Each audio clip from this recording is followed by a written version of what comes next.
broadcasting from deep in the Eublepharis galaxy, on a small planet called Geckonia, east of the Albino Hills and south of the raging Leucistic River, comes the one, the only Gecko Nation Radio.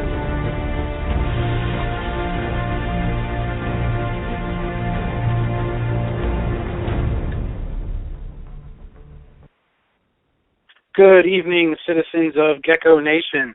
I hope everybody's doing great tonight. Tonight is October 5th, 2014, and we're going to make history again tonight, folks. This show is something that is long overdue, and also it's going to be very enlightening for a lot of us. All right. There are certain topics in the world of leopard gecko morphs that just continue to cause discussions, spirited debates, and just all that arguments. And it usually has to do with genetics. And tonight we have a geneticist, Dr. Ben Morrill, with us. And we're going to get into some serious discussion about enigma syndrome. We're going to get into the albino strains. We're going to get into stuff like why it was so difficult to create the first patternless albino, and other things. I'm going to go ahead and bring on my co-host, Tim Walton from Slice of the Jungle. Tim, how are you tonight? I'm doing pretty well. How are you, Dave? Good. What else are we going to be talking with Ben about tonight? We have a very long list of topics to cover, and I just want to start off, I want to correct you a little bit. We're not just going to be talking about morphs. This is, genetics, and a lot of these genetics, the terms and every terminology that we're going to be using pertains to everything. I think tonight's show, there's going to be something for everyone to learn. It's certainly a show that I'm going to listen to at least a couple more times, and I'm sure a lot of our listeners are going to want to go back and listen to this one over and over. I just think that there's so much to learn from Dr. Morrill. And Ben does a great job at explaining very complicated terms and kind of making them simpler so that we all can understand exactly what he's talking about. So I'm really looking forward to the show tonight. Me too. So he's going to be able to dumb it down for us pretty good. That's the easy way to say it, right? Exactly. All right. For us uneducated folks. Right. Well, you know what? We're all trying to educate ourselves. That's the good thing. We all want to learn, and we all want to figure it out. Anybody that's gotten, pretty far in the leopard gecko game and breeding, you want to understand how these genes work. You want to be able to better your projects. You want to be able to consistently evolve your lines every year. And, this knowledge is going to be crucial, and, to making you a better breeder. And, when I first started breeding leopard geckos seriously about 5 years ago, I had no clue about genetics. I admit it. And, it took me 5 years to figure out where the good genes are, who's got the good lines, whose, geckos are the best, how to breed them appropriately so you're going to get the results that you want. I mean, and it takes trial and error in a lot of cases to figure this out. So we're going to give everybody a head start tonight. And give you your knowledge a little bit of a boost. Well, Tim, in addition to this show, I'm going to hopefully be able to tell everybody all the new people out there to listen to this show when they ask me genetics questions. But in addition to this show, where should we tell people, the new folks, where should we tell them to go to get some good knowledge? GECKOforums.net. That's right. Excellent. You win again. You win that prize every week. Here it is. Did you know that since 2006, there's been a treasure trove of history and information on leopard geckos and other species? Well, Gecko Forums is the most extensive database of leopard gecko history on the web right now. Take a look and delve into the past, present, and future of this great community. The biggest contributors, breeders, and hobbyists have left their mark there. Now it's your turn. Look, learn, and post away. Need a place to post animals for sale? Look no further. Visit geckoforums.net and become a member today. Gecko Nation Radio is proud to be the official radio show associated with Gecko Forums. Herpentine Radio is my inspiration for GNR. Justin and JD do a terrific show every Wednesday evening at 6 p.m. Eastern and have an amazing archive of shows available for download. Visit them at blogtalkradio.com/herpentine and on Facebook. That's right, folks. Make sure you check out Herpentine Radio. Those guys do a great job. We also have a sponsorship opportunity opening up soon here at GECKO Nation Radio. So if you're a business in the reptile world and you're providing a good product, shoot me an email at geckonationradio@gmail.com, and maybe we can get you all set up to advertise with us, and you'll be able to reach thousands of our listeners. All right. So speaking of sponsors, GECKO Nation Radio would not be possible without our amazing sponsors.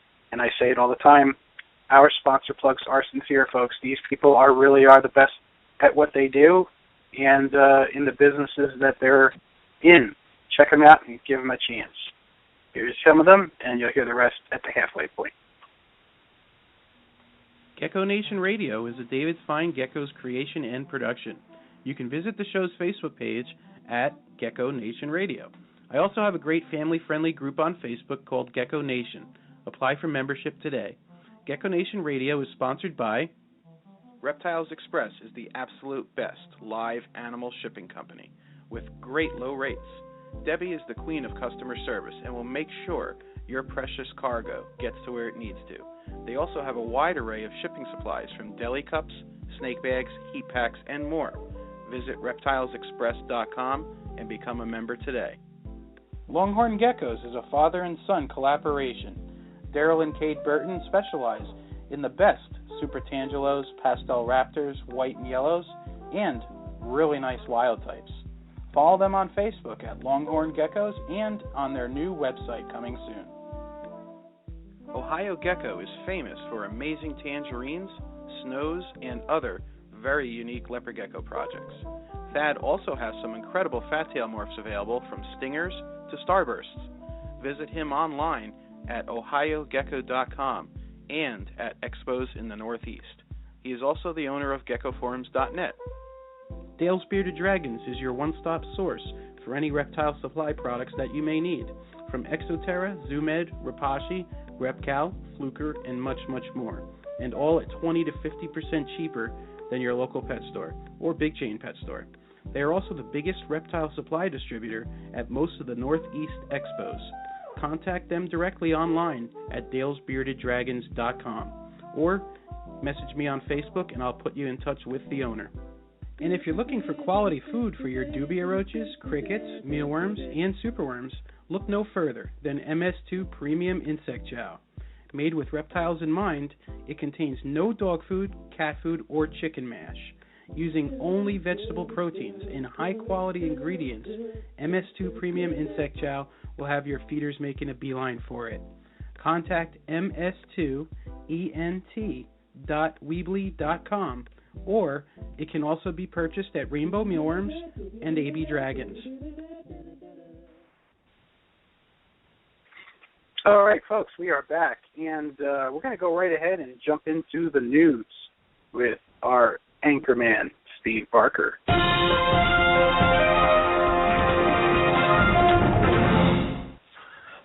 Good evening, Geckonians. Hey, good evening, Steve. How are you? Good, how are you? Hanging in here, still doing it. Yeah, same here. Yeah. What's going on with you? Well, I picked up a leopard Mojave. I don't know if you saw the pictures of that. Yes, I did. Very nice snake. What are you going to do with that guy? I'm not positive, but I think I'm going to put it to a cinnamon. I want to try and get it darker. Nice. You want to get them even... Oh, okay, so you want to make super dark ones. Yeah. I think it'd be cool. Yeah, definitely. I like that. Yeah. How's the geckos coming? Oh, my God. I'm still getting clutches. I can't even believe it. Really? Yep. Yeah. I'm kind of winding down here, thank God. I just have one reptibator filled with eggs. Everything else is empty. My big incubator is empty, thank God. Nice. I'm getting close to where I might need more room. So. Cool. That's what we want. Yeah, really. All right. So we're going to head into one of our favorite kind of stories, snakes in the bathroom. I know we've had a lot of stories about snakes in the bathroom. So the title is Homeowner Left Terrified After Snake Bursts Through the Bathroom Light Fixture. And I know we've seen this before. So, all right. In Queensland, Australia, a huge python exploded through their bathroom light fitting. Oh, man, that's funny. Images show a carpet python poking its head out of a hole in the middle of the ceiling where the light fixture is. It's crazy. I think the last time it was a ball python, through a vent. Okay. Yeah, I remember that one, yeah. Yeah. Lady was showering, and it got in through the shower. It scared her while she was showering or something, right? Yeah. It's great. I love it. All right, and Tim sent me this story. After serving the gecko lovers around the world for over 15 years, the Global GECKO Association has reluctantly decided to close its operations. Regretfully, with significant increases in postage and printing costs and declining income, the board could not find a financially sound course for its future. Since the GGA's mission is to educate the public about geckos, they will donate its remaining assets, including copies of its respected publication, GECKO, to Herp Digest, the only e-newsletter that reports on the latest scientific conservation and husbandry news for all reptiles. So that's pretty cool. Herp Digest will soon take over their publication sales and its website. And Julia Bergman, president of the Global GECKO Association, says, "It is with deep sorrow we say goodbye. We salute our past and current members, to individuals who served on the GGA board, and to contributing writers. Thank you to each and every one who made the GGA successful over the past 15 years, being a part of Jordan. the GGA." No, you're on the air, Dave. Oh, sorry. I thought I wasn't. Go ahead. Okay. Being a part of the GGA has been a fun and stimulating experience. That's kind of depressing. It is very sad, Steve. I'm sure a lot of our listeners didn't even know about the Global GECKO Association. It was a really, really cool information sharing entity, and it's really unfortunate that they're closing their doors. But mainly, I wanted people to know that they're passing the torch kind of to Herp Digest, and for people to look into that and keep abreast of what's going on. It's just the changing times. The Global GECKO Association, started out when before the internet, and then when the internet started, they did have a really cool email list that I was a part of even before I was a part of any forums, I think, where all of the members would just email a big group email to each other and ask a question and answer the questions, and everybody would just get those emails every day. And it was really cool to be a part of that, and it's just unfortunate that it wasn't able to keep up with with the changes in the times. Yeah. Yeah, that's horrible. But at least it'll carry on. Yeah, and also the magazines were incredible. You know, they were so well put together. The photographs were incredible. Again, when the internet was just starting out, they were, you know, just really cool to get your hands on those. And I actually have a few. Maybe we'll work something out where we'll do an auction or something with them, and get some out to some of our listeners. Cool. All right. All right. Sorry, I was a little distracted here, guys. I'm trying to get our guests lined up in the background here. All right, Steve. What else you got? All right. So our last story, and I always try to find a gecko story. And when I found this, I could not pass this story up, as unbelievable as it is. Indonesian woman gives birth to lizard. That's the title of it. Did you? All right. Yeah. Local media is reporting that an Indonesian woman allegedly gave birth to a lizard and is now being threatened by an angry lynch mob that is accusing her of practicing witchcraft. She gave birth to the gecko following an 8-month pregnancy, according to India. Though scientists say it is impossible, it's hard to read this, impossible that a woman was pregnant with a lizard. Officials are, this is crazy, officials are sending in a team of experts to get to the bottom of this mystery. Come on. I mean, that's so funny. This is crazy. Let's see. She gave birth to the creature in May in the remote, I'm not sure if I'm going to say this not right, Oniunto village, where a midwife delivered the lizard. The news of the lizard birth led to the woman and her family receiving death threats and being accused of witchcraft. Unbelievable. I know, it's unreal. Jeez. That's obviously a hoax to try to get, I don't know, boost tourism or something, I would think. I don't know. Yeah, really. It's ridiculous. But I usually can't find a gecko story, and I was like, yeah, I'm gonna go with this one because it was pretty funny. Yeah. Was that your last one, Steve? Yeah, that was. All right. I'm going to fire up the flux capacitor. Take us back in time. All right. Okay. June 14th, 1909. The article read, "Found a lizard alive in a rock.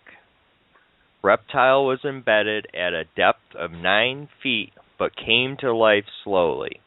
In Great Falls, Montana, in a coal mine near," it's hard to read this, it's kind of, Moses Martindale, a miner uncovered a lizard about 9 feet from the surface and embedded in solid rock. There is no conceivable method by which the lizard could have entered the cavity since nature closed the gap thousands of years ago.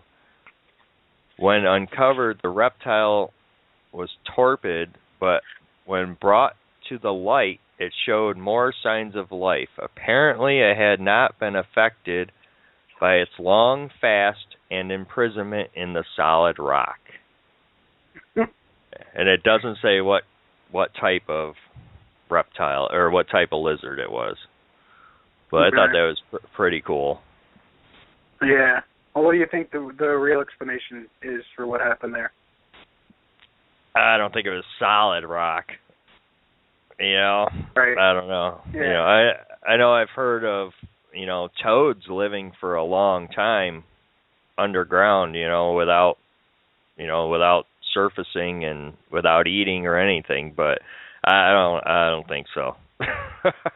I think it's just squeezed into a tight crevice and hung out in there, and the person that found it obviously didn't know that the lizard could actually squeeze itself into a tight space like that. So they probably thought it was embedded, but it just goes to show you back then, people didn't think that way. They didn't know. Yeah, 1909. That's crazy. Yeah. Interesting. All right, cool. Well, Steve, thank you very much for the news, and make sure you give out your information so folks can find you out there. Check me out on Facebook and YouTube under BC Barker Creations.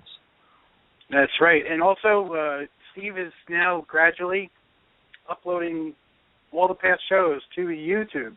So if you guys want to watch a slideshow and listen to our shows from the past, you'll be able to. And what are you doing? You're doing the most recent ones and then gradually working back, right, Steve? Yeah, and I believe the first 2 episodes are on there already. Our very first 2 episodes are on there also. Great.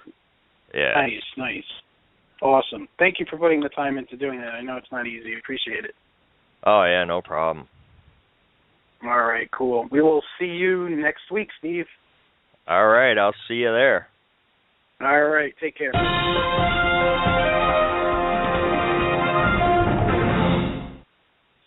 All right, folks, and before we get started into the rest of the show, I'm going to bring on Jordan Russell from RAACA to tell us some important news. He's got something cool going on right now for USARK. Jordan, what's going on in the Racka world? What's up, buddy? How you doing? Good. How are you? I'm doing well, thanks. Yeah, just kicking off another event and here to plug it.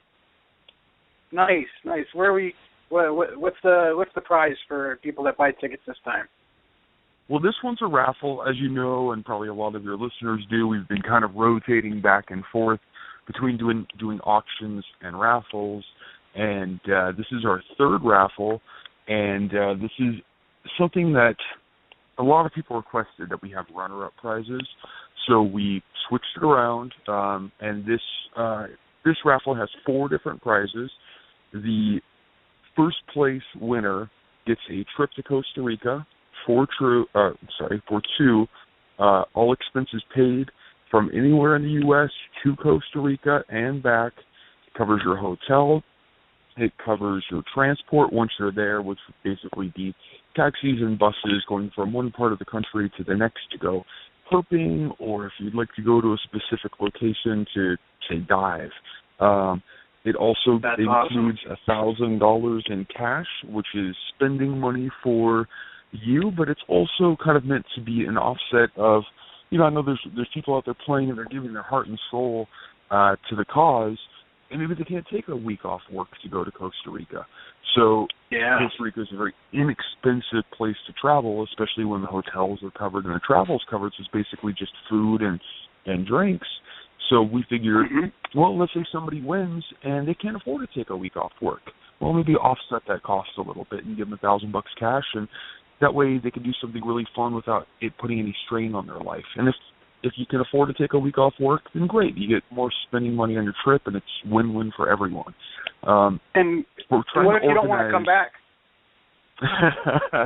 Well, I hear they sell houses down there. Everybody that I know that's gone says it's their favorite place they've ever been. Especially if you're an animal person, it's just a must-go-to place. Yeah, I know. I have friends who've been there. That's an awesome first prize. Cool. What else you got? Yeah, and Quetzal Dwyer is working with us. We're trying to get the dates worked out, but it looks like we should be able to have him do at least one day and night of a guided herp tour. So you'll be able to go down there, be in safe hands, and get to go field herp in Costa Rica with somebody who knows it like the back of their hand, which is, that in and of itself is almost a separate prize. And then the runner-up prizes are not anything to scoff at either. We have like a nice little boa and ball python package for 2nd place. We have a donation from David Nguyen, and that's a female leopard boa that's possible het albino with a male hypoboa, 100% het leopard, possible het albino. And then from Dino White Diamond Reptiles, we have a female Inchy Firefly. So that altogether wraps up as a second place prize. And then third place is a $500 gift certificate to Triple L Reptile. And then fourth place is a $250 gift certificate towards rats and mice from the rodent barn. So it's kind of, nice. Even if you get fourth place, it's still not a half-bad prize. So, I mean, it's the goal is to have everybody win something that we can possibly put out there to entice people to donate to USARK. I mean, of course, we want people to win, we want people to be happy and motivated and active in their community, but it really does boil down to getting dollars and cents funding for our lobbyist groups so that they can be as effective as we need them to be and expect them to be. So, absolutely, I think it's working well. It's a nice little incentive to reward ratio, that's so far gone well. And then we're going to do a follow-up immediately after this is over with another smaller auction next month, which is going to be kind of a spin on what we normally do that we'll make an announcement for in a few weeks. Not letting too many details out, but expect something different from what we normally do. Awesome. Okay, so when is the cutoff for this particular raffle? This raffle ends on Halloween. So we're going to cut that. We're going to do the drawing at 6:01. So I'll have my laptop there, and at 6 o'clock I'll cut off ticket sales to the program, and then at 6:01 I'll hit the button, and it automatically selects a winner. So I'm going to put a video up because a couple people said they were disappointed there wasn't a video. Kind of anticlimactic because the program doesn't have any sort of big spinning Vegas-style Wheel of Fortune things that you kind of would want to see. It just kind of says this is the ticket number and the name. But regardless, I know people want to see it, so we're going to videotape it this time so they can see. It says, Barry, whatever, John, whatever. So that way it's just kind of there, and people can see for themselves. And yeah, we're excited. I think this is something that's kind of never been done before, and hopefully it's a success. So we can follow it up with perhaps an even bigger trip next time. Yeah, that'd be great. Well, I'll be sure to remind the listeners every week until then, so people don't forget about it. And absolutely. And Jordan, if you're free to pop in the Gecko Nation group, we have almost 4,000 members now. If you want to post your updates in here too, you're welcome to. So we'll do. Thanks, buddy, and enjoy the rest of your show. Thanks. And real quick, thank you very much for my sailfin dragons. I'm loving them. They're awesome. Awesome. You enjoy those. I'm really enjoying mine. I hopefully do real well for you. Cool. All right. Take care. Good Thanks, luck buddy. with the Take raffle. Care. Bye now. Thanks. Have a good show. All right, folks. Make sure you get your tickets. Okay, that's a good one. Imagine getting away for a week to Costa Rica. I may not come back. I mean, I think I got to because I have all these geckos to take care of. But yeah, that's awesome. Prizes up to a fourth place winner. So. Yeah. Well, Tim, are you with us? I'm here. You've been awfully quiet tonight. Is everything okay? With all the stuff going on tonight, I'm just looking forward to getting Ben on the air. All right. Well, go ahead. Why don't you introduce him, and we'll get rocking and rolling here. Why don't we go ahead and bring Ben on and let him introduce himself? Ben, sorry we kept you holding a little bit longer than usual tonight, but go ahead and start off. You could talk about how you're I'm all tongue-tied now. Your start in reptiles. Yep, Ben, you're live on the air. All right, can you hear me? Absolutely, loud and clear. All right, good. For me, my start in reptiles is back further than I can remember. It's just always been there. I was pretty similar with a lot of people that breed reptiles. I remember when I was about 19 or so, I found a journal that my third grade teacher had me write, and we were supposed to write like half a page a day or something, and there I was written out quite often about how I was going out and catching snakes, and so it's just kind of always been there. I don't remember how it started. As far as breeding, I started in 2002, fall 2002, with a pair of boas and a pair of ball pythons, or just completely normal, and I'd always wanted to keep them and breed and stuff like that. That's when I finally was able to, and got a litter of 19 boas and a clutch of 8 ball python eggs with no slugs or anything, all healthy babies that did great and sold fairly easily for me, and I was off to the races after that. That's awesome, and that led to Australian Addiction Reptiles. You want to talk about that a little bit? Yeah, so I had gone for 2 years. I was in Alabama as a missionary. When I got back to where I grew up was in northern Utah. The little town I was in was Logan, Utah, and PetSmart had moved in while I was gone, and so the local mom and pop pet stores closed, and I couldn't get feeders for my snakes anymore from there, and someone at the PetSmart was thankfully was willing to give me a number of someone there local that was selling rodents, and that was Justin Julander, and so I went to his house and saw a bunch more cool reptiles, and I was getting rodents from him for a while, and we ended up deciding to start buying projects. I think the very first one we did was a pair of het pieds that we paid, was it $2,500 or $3,000, something like that. That was back in like 04 or 03. I think it was 03. So yeah, and that's how that kind of all started. From that pair of hets, we got 3 eggs the first time, and 2 out of the 3 eggs had pieds in there, and so we were once again very fortunate our first round with kind of more expensive stuff, and so we just started buying up a bunch more. That's awesome. And can you talk about your education and your degrees? Yeah, so I've always definitely been a book nerd. I love reading and learning, and as a high school student, I was really excited about doing something with herpetology, so I called the local college and just asked the biology department if they had a herpetologist there, and thankfully there's someone patient enough. Now that I've been on the other side of that, I don't know that I would be as nice and patient and giving as the professor was, to have a couple of high school kids just pop in out of nowhere and poke around in the lab and ask questions. But his name is Joe Mendelson, and he's now the curator of reptiles and amphibians at the Atlanta Zoo.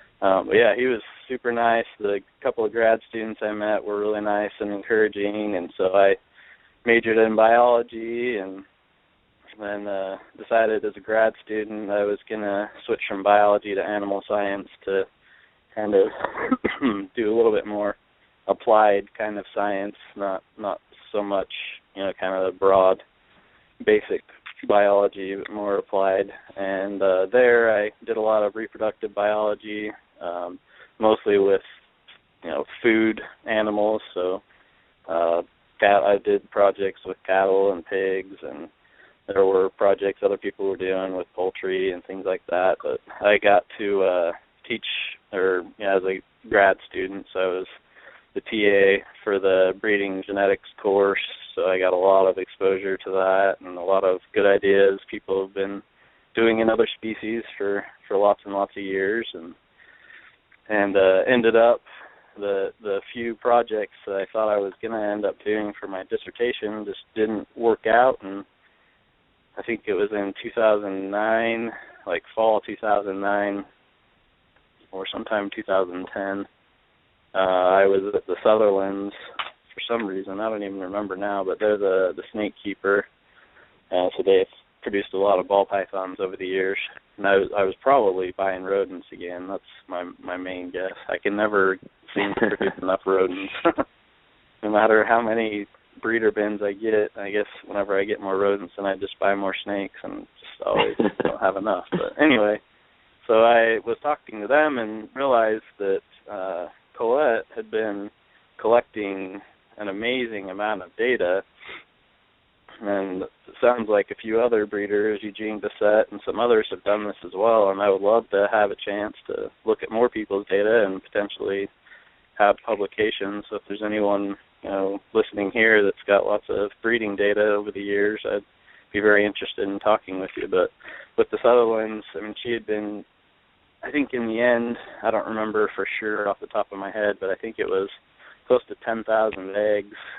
I mean, she had individual weights, length, widths. A lot of the time she had what order they hatched.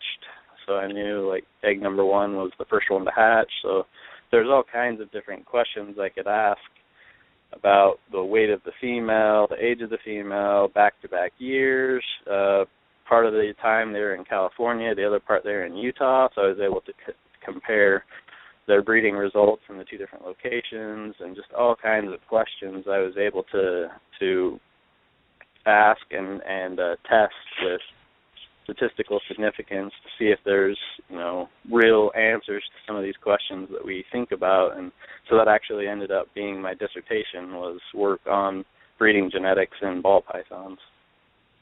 That's awesome. So you got to do your dissertation on exactly what you wanted to do.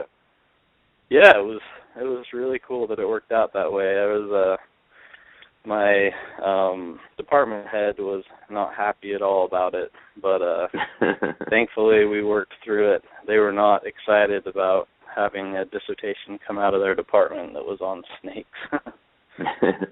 And do you think that's kind of due just because kind of financially they get a lot of their financial backing from, you know, like farms producing, you know, food animals? Yeah, and I'm sure that's part of it. They're certainly, their reputation and, you know, what people expect from them is pretty focused on agriculture. So having something that in the United States we're not going to be eating or making very many leather products from them or anything like that, they weren't very excited about that. But thankfully we made it happen anyway. You snuck it through there. Yes. So every time I look at my dissertation and see his signature on the first page, I get a warm feeling inside. I got a reptile thing through.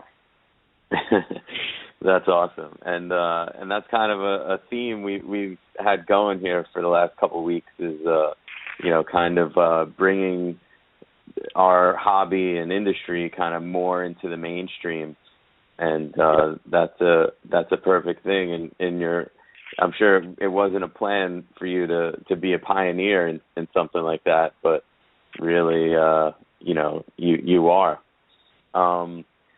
Do you want to talk a little bit about some terminology of some genetic terminology in regards to reptiles, or just genetics in general? Yeah, one thing that I see, I mean, obviously, when we're, you know, talking on forums and Facebook and texting each other, stuff like that, it's all very informal, and so, you know, even just spelling words and stuff like that, we're not worried about.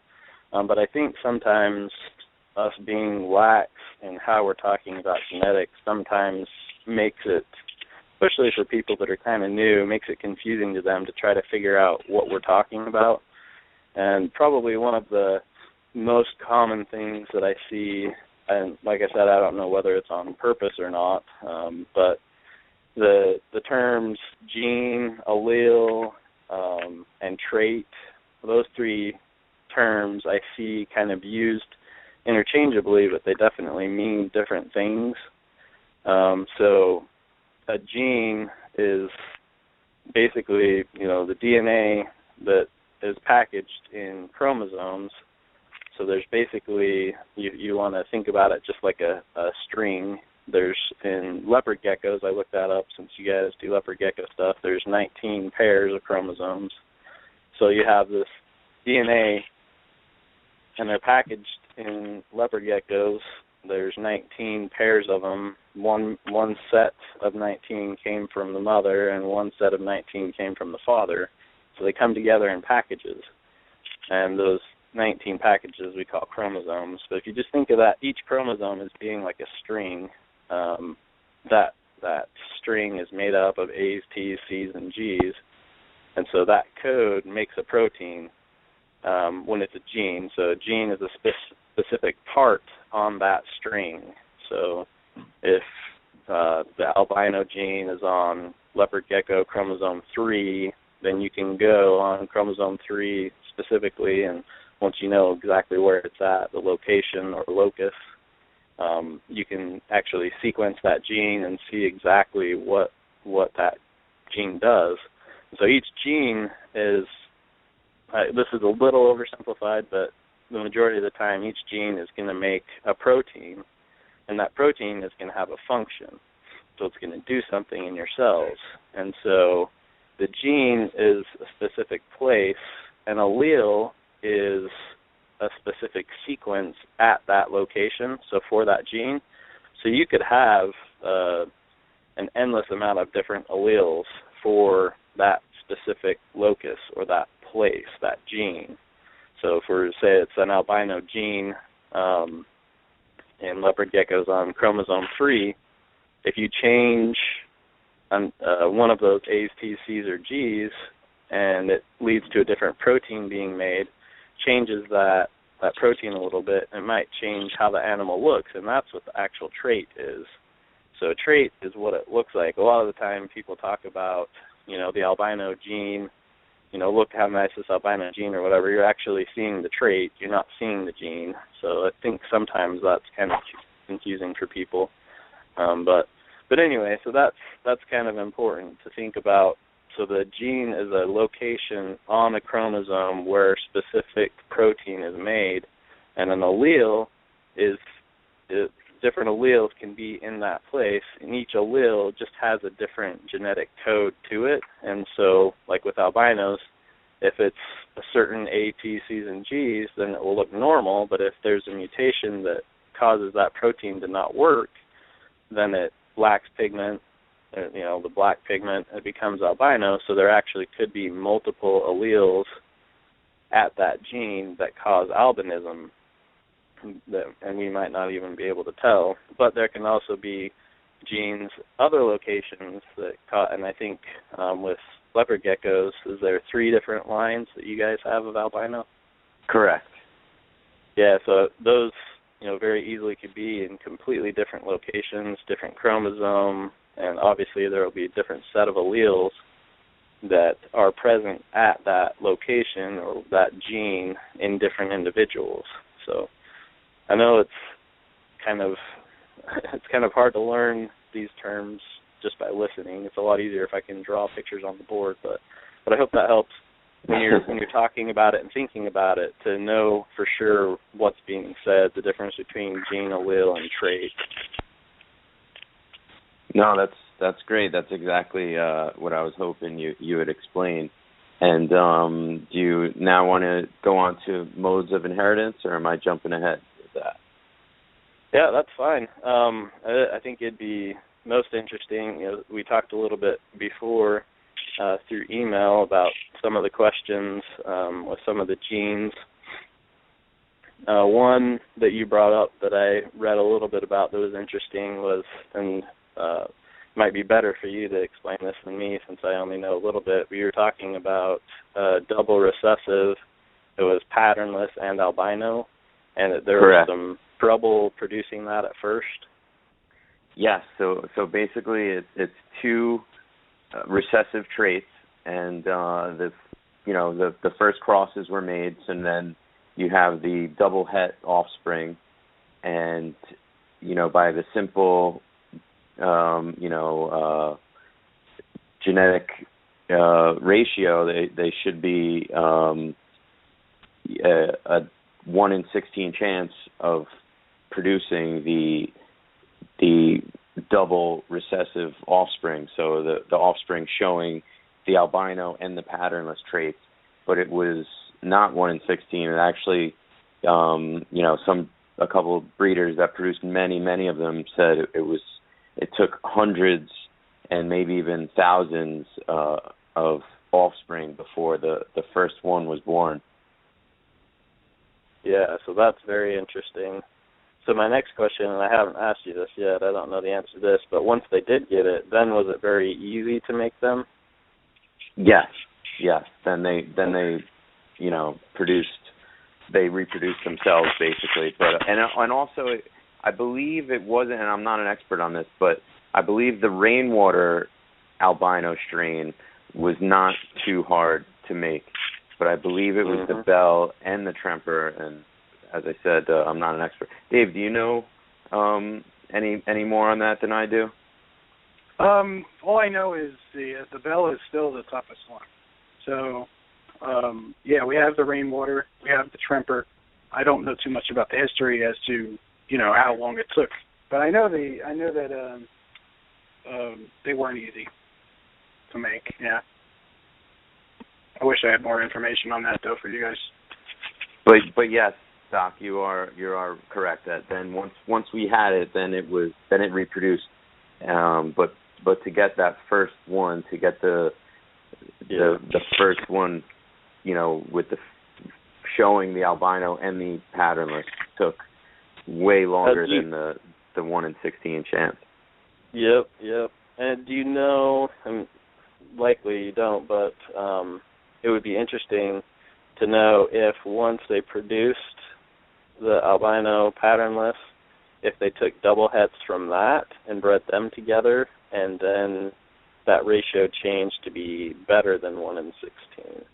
And my guess is that it probably would have. Do you happen to know if they tried that?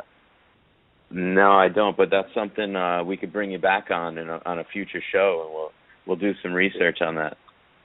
Yeah, because what's happening? The first thing that would pop in my mind with genetics background, if you have two different traits that you're breeding together, and you're getting very unexpected ratios, so from several generations individually that they're obeying normal Mendelian modes of inheritance. One is, they're both simple recessive, and it's very clear through many generations, which sounds like these were like that. They were very well established, well understood, but then you breed them together and you get ratios that are completely unexpected. What that is, that's called linkage disequilibrium. And so what happens is, if you go back to what I was talking about earlier, where your DNA, when we think about, I think in general, when people think about breeding and getting half the DNA from the mom, half the DNA from the dad, I don't think that we're conceptualizing the fact that DNA comes in packages. So these chromosomes, you're getting chromosome 3, you're getting one from your mom, one from the mom, one from the dad, and that's coming as a package. Now, one thing that happens in the cells when the gametes, the sperm and the eggs are being produced, one thing that happens with those strings, so that each one of these chromosomes, they're similar, very similar in sequence. So sometimes those strings will kind of be right by each other, and parts that are homologous, similar, can actually cross over. So a lot of you have had, high school biology, you learned about crossing over and meiosis and stuff like that. So that is kind of a way to increase genetic diversity, genetic variation, because you can get crossing over events.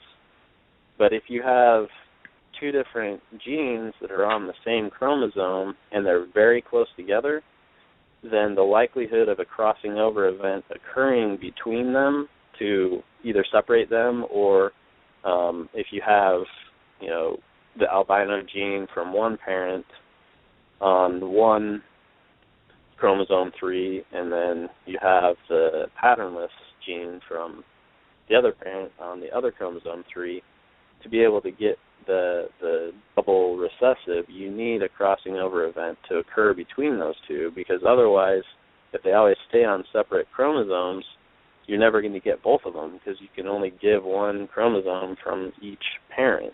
And so if, on the other hand, you have two different traits, which I'm sure there are examples of this, I know there are, in pythons, I'm sure the majority of them in geckos are like this, where you have very normal ratios.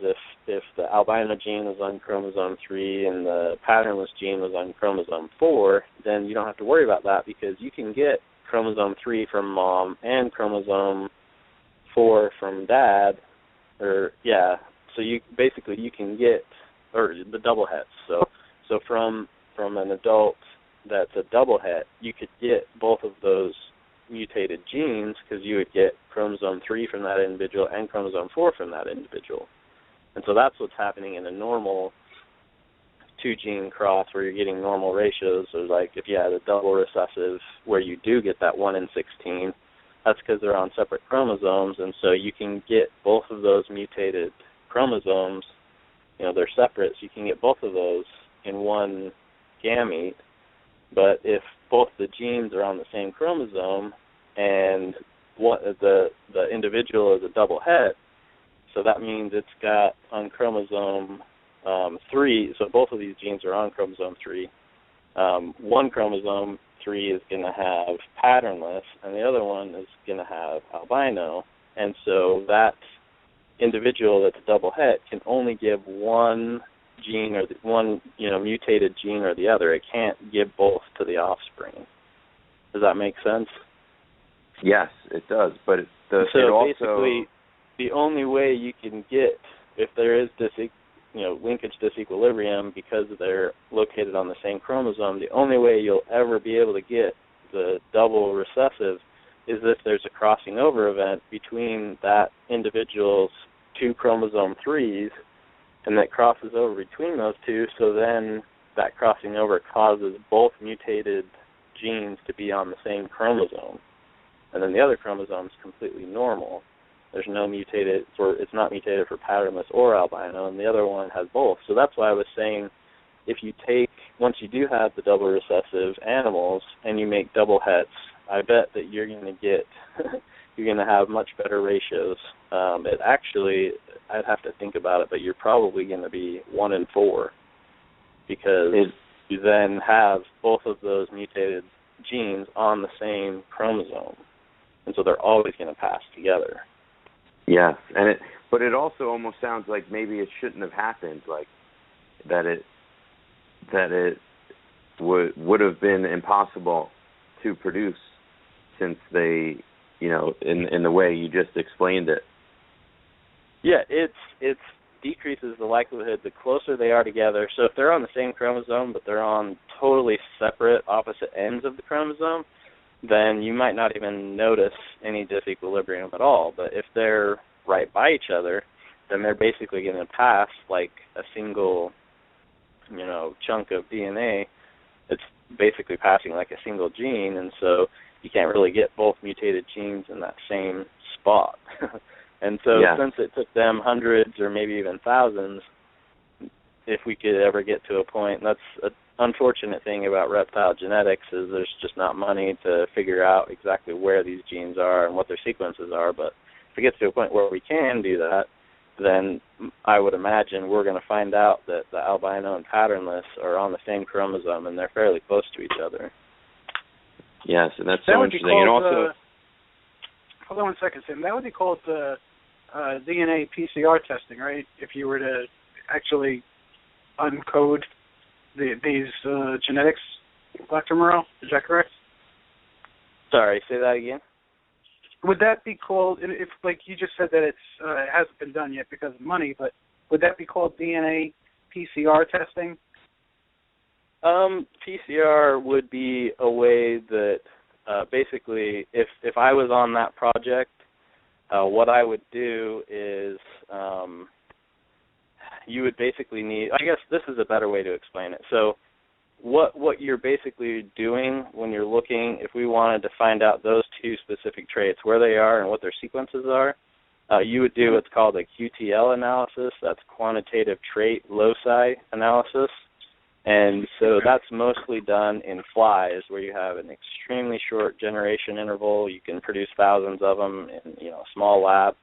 So you'd have to do a whole bunch of crosses, and you figure out how far apart they are. And then also while you're doing that, you're going to be able to figure out other traits and other things that must be close to where those two genes are that you're interested in. And with most other model organisms, you know at least some sequence information, so at some point you can get close. But anyway, once you kind of know where it is and what some of the sequence is around it, then you can go in with PCR, and that's polymerase chain reaction. You can go in with PCR and amplify up that specific part of the DNA. You design primers that basically it's kind of like deciding kind of crop an image. This is obviously simplifying things quite a bit, but if you crop an image to the specific part of the image you're interested in and then Xerox it, copy it a whole bunch of times on a copy machine, that's kind of what you're doing. And so basically you can go in and you can pick a specific part of the DNA you want to be able to focus on and know to the, every single actual nucleotide, every A, T, C, and G, you can get that information. Okay. Interesting. And Doc, part of this, back in the day, I believe the patternless and the Tremper albinos were the first, were two of the first recessive traits that popped up in leopard geckos. I guess the rainwater albino popped up first, but wasn't as widely marketed or enough numbers in the market for people to start trying the crosses. I believe the Trempers and the Murphy patternless, were really like one of the first, double combos that were sought after and would have been worth a lot of money. So it was, at the time, it was kind of the race that everyone was trying to produce it, and so that's why there were probably thousands produced before the first one was actually produced. Yeah, and see, that's interesting too. If it's difficult for all three of those albino genes, then most likely that's 4 different genes that are all on the same chromosome, and they're fairly close in proximity on that chromosome. But if you breed the two of the different albino lines together, you get normals, right? You're not going to get an albino. Correct. Right. All 3 albino strains are not compatible. But so I do believe that those are all separate locations. But if it's difficult to get those double recessives, if it's due to genetics, that would be why, is because all 4 of those are on the same chromosome and they're fairly close to each other. So that's pretty interesting. But I do believe that the rainwater albino patternless was easier to produce. I couldn't attest to exactly what numbers, but I do believe it was easier to produce the first one of those.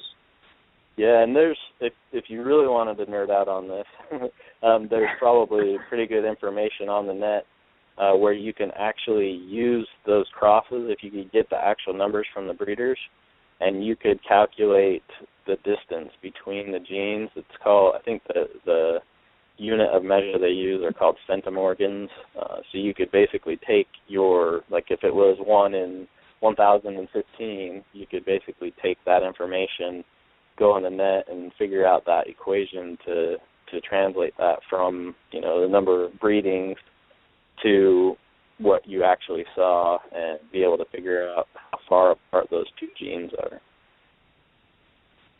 That's definitely a new one by me. Centimorgans, is that it? Centimorgans, kind of like centimeter, but it's centimorgans. I think that it's a CM. I think they call it CM as well, but it's probably the lowercase or uppercase is probably different than for centimeters. But anyway, that's something that I haven't done professionally. So that's just remembering from teaching classes. I haven't actually used that equation, but you probably could do it. The other thing to ask, which I would assume this wasn't the case since this would have been an obvious explanation, but if you're seeing 1 in 16, you'd have to have pretty high numbers, but if you could see when you're breeding those double hets together that on average you're getting a few less fertile eggs, that's the other potential explanation, right, is that 1 in 16 eggs that was your double recessive is dying in the egg. And so it took several breedings, hundreds or thousands, until for whatever reason one actually lived through it. So that's another potential explanation. But if there was, a higher proportion of eggs dying or single eggs being laid or something, like, somehow that egg is aborting early or whatever, I would imagine the breeders, with the kind of experience they had, they would have recognized that. Yeah, I did contact one breeder this week trying to do a little research on this, and no, that was not something that he mentioned, and that's also not something that I recall reading or hearing about when people were going hard trying to chase down that albino patternless. Yeah. All right. Well, listen. Let's take a quick break, and when we come back, Dr. Morrill, maybe we can talk a little bit about the 3 albino strains, and not only about the fact that they're not compatible, but like Tim had mentioned to you, we have a concern in the community about so-called tainted lines, quote unquote, and how this could affect, your breeding outcomes and basically, the value of some of these lines that we've been breeding for so long. So, that's something that I'd like to get into. But we'll be right back, folks. Hang tight. Cool. Hang tight. We'll be back in a couple minutes. Check out our sponsors. Gecko Nation Radio is a David Fine Geckos creation and production. You can visit the show's Facebook page at Gecko Nation Radio. I also have a great family-friendly group on Facebook called Gecko Nation. Apply for membership today. Gecko Nation Radio is sponsored by GECKO Reptiles, is your source for the highest quality leopard gecko morphs and wild types, from white and yellows to radars, amazing tremper morphs, and rare subspecies. John is a world-class breeder and extremely knowledgeable. If you're looking for something truly special in geckos, contact John Scarborough at geckoboa.com and on Facebook. Rainbow Mealworms is the largest worm grower in the world and selling to the public since 1956. If you need the highest quality mealworms, superworms, and crickets for your pets, contact them at www.rainbowmealworms.net. Ron Tremper is the biggest contributor to leopard gecko morph making, known worldwide for his amazing examples of living art. You can now download his Leopard Gecko Care app, his Morph Encyclopedia app called Leopard Gecko Pro, and visit his site, leopardgecko.com, to see where morphs are made. GiantLeopardGecko.com specializes in giant and supergiant leopard geckos with a focus on selectively bred, exceptional lines of many different morph combinations, including high-end African fat tails and crested geckos. With over 17 years of experience in herpetoculture, Keith Kiggins brings you quality, integrity, and value. Check out GiantLeopardGecko.com on the web and on Facebook. Supreme Gecko is a great source for crested geckos, day geckos, and other species, including micro geckos. Wally Kern is a top-notch breeder and gecko enthusiast. Visit SupremeGecko.com for his available animals and supplies. abdragons.com is your source for the highest quality dubia roaches. Whether you're starting a colony of your own or just need feeders for your insect-eating herps, abdragons.com can't be beat in quality or price. They are also a huge distributor of FlexWatt reptile heat tape and have very competitive pricing. Check out abdragons.com online and on Facebook. And folks, for a standard 5% off discount with AB Dragons, use the code GECKO, all in caps, at checkout. And we are back. And right before the show took a break, I asked Dr. Morrill a little bit about the albino strains. Let's get a little more in-depth about that. All right. Dr. Morrill, you with us? Yep. Okay, cool. They asked you about the albino strains and this issue that we have with so-called tainted lines. If a gecko has multiple albino strains in it somewhere, is that the end of the world genetically? Well, from for me to answer that, I can't really answer that on my own. My first question to you would be, have people produced animals that are both, it's both albinos being expressed, or if you supposedly. Take this, okay, so you could take this one animal and breed it to an albino of two different strains and produce all albinos of the two different strains, kind of a thing? Well, yes, and for instance, somebody would have would recently say, just to give you an example, somebody spent some considerable money on certain geckos that were thought to be bell albino only. And when they test bred that male bell albino to a female tremper albino, they produced albinos, and we're pretty upset about that. So that's the situation we're encountering sometimes. Yeah. So I guess for me, I mean, just off the top of my head, with the information I have, I wouldn't see any problem at all unless there's some kind of decreased physical, trait, if it makes it weaker, or, there's some negative reason, if you see decrease in fecundity, less eggs, or more babies coming out weak and dying, anything like that. Is there problems?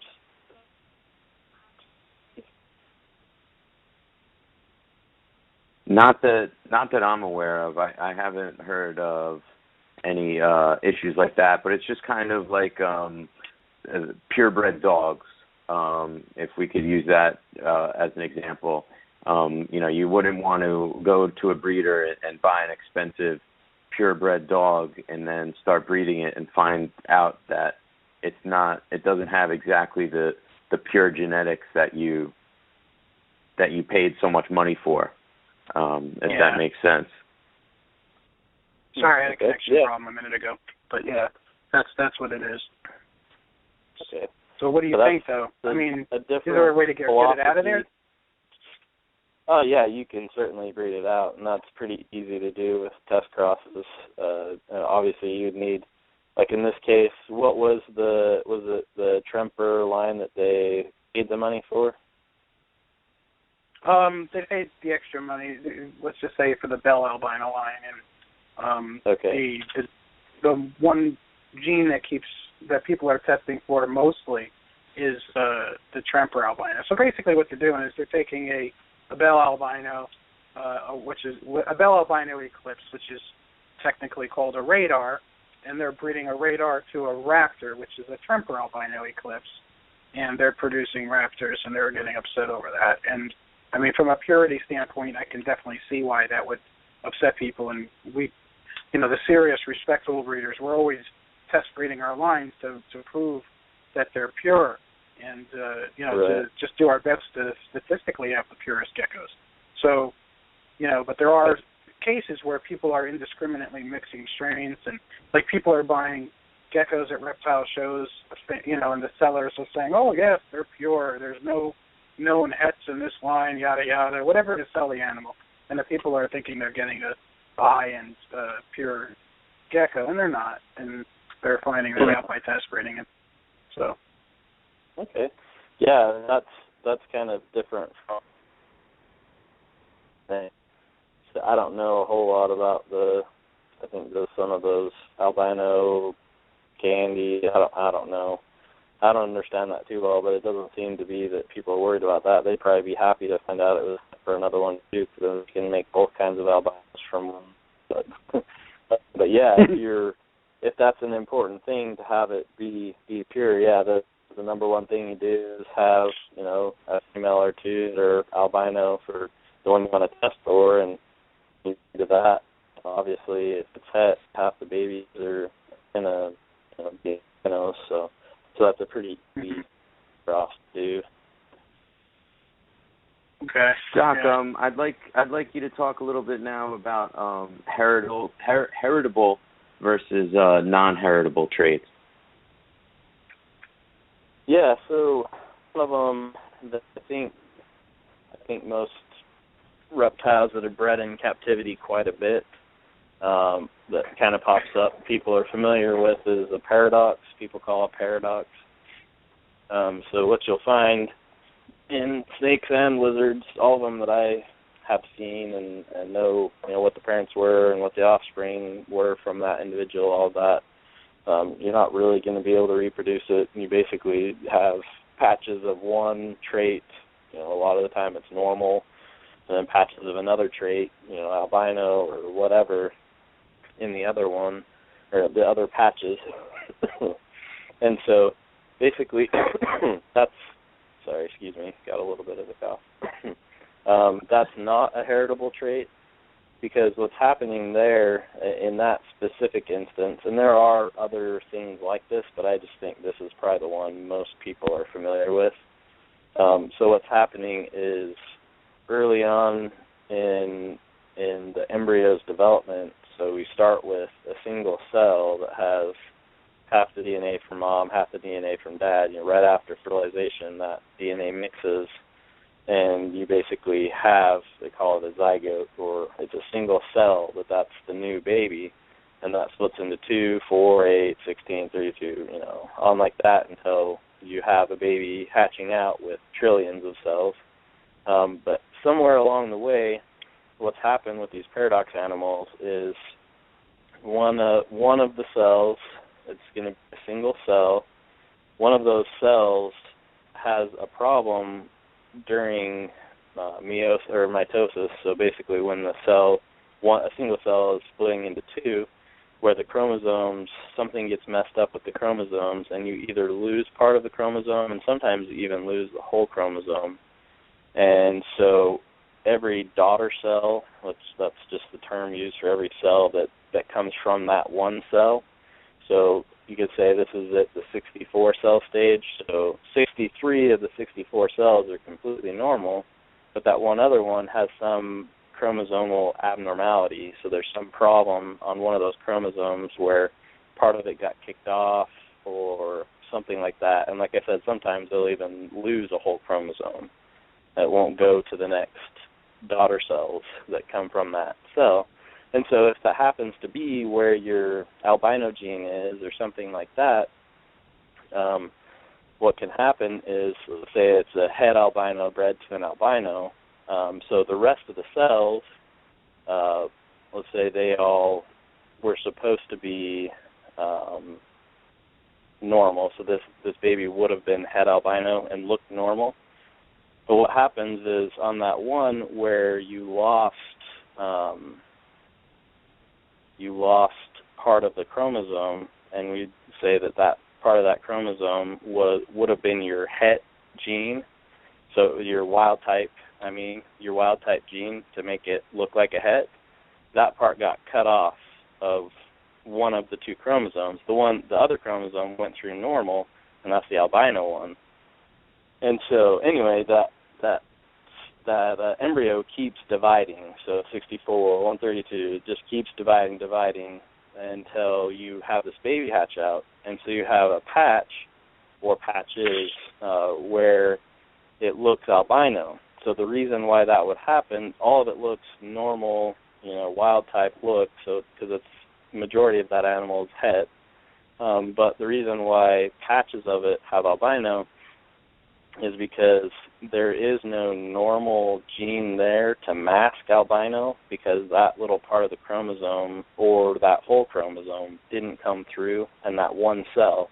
And every cell that divided from that ever after had that chromosomal problem. And what happens with albino, we always think for simple recessives, you have to have 2 mutated alleles, right? You have to have both the alleles for it have to be mutated alleles to see albino, but really what you have to see albino is no normal alleles.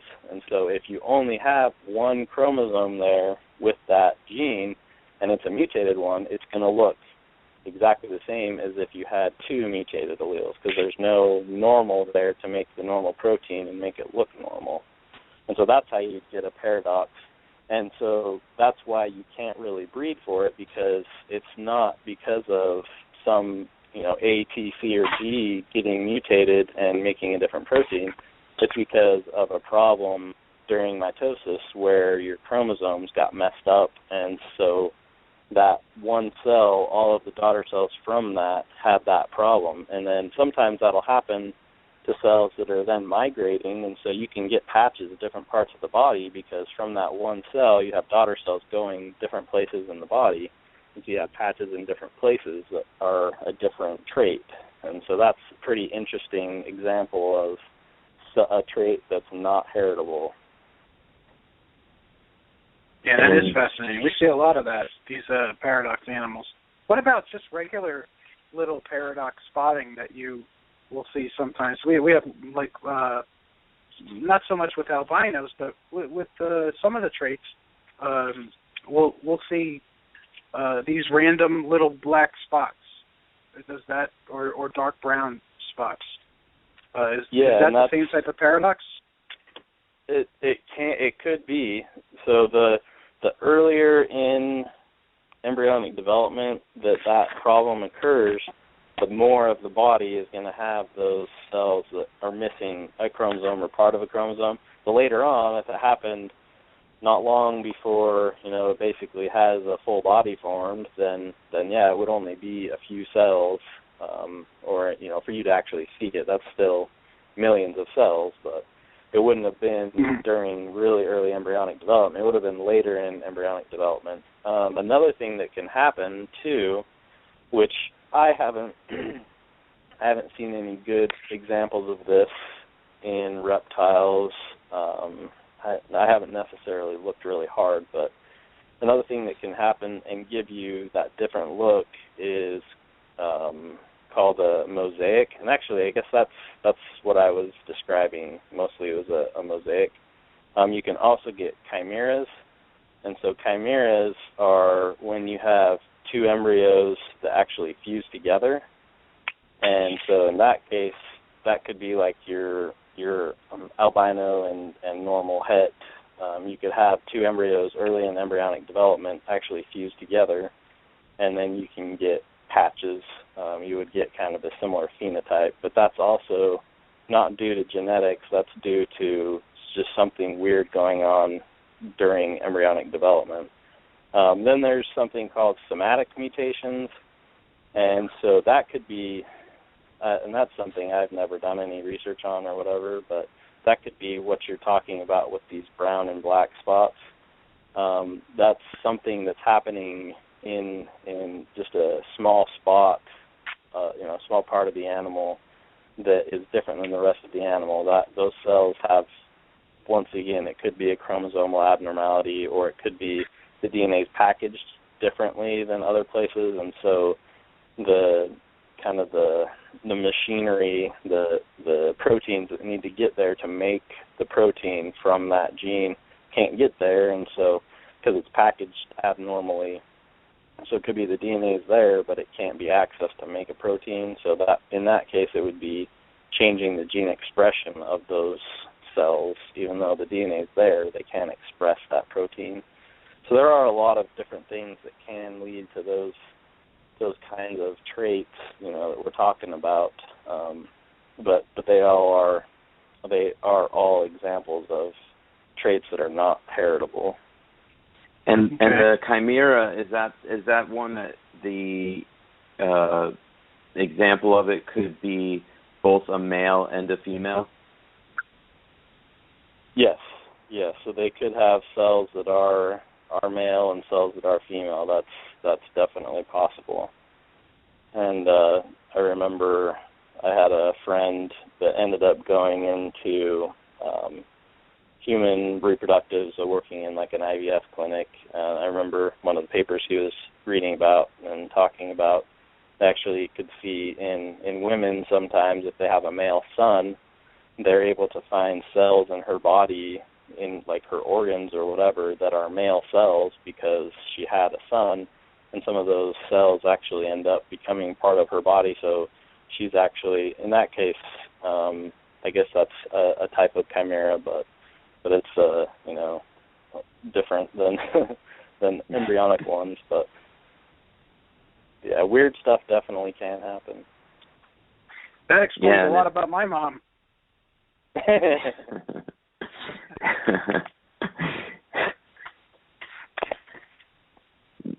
Okay, so next, let's talk a little bit about the Enigma morph and the Enigma syndrome that went with it.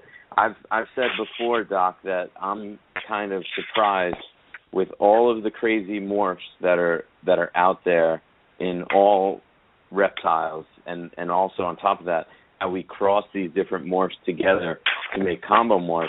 I'm surprised that there aren't more that have problems, that don't eat well, or that don't reproduce well, or or that have things like the Enigma syndrome, as we call it.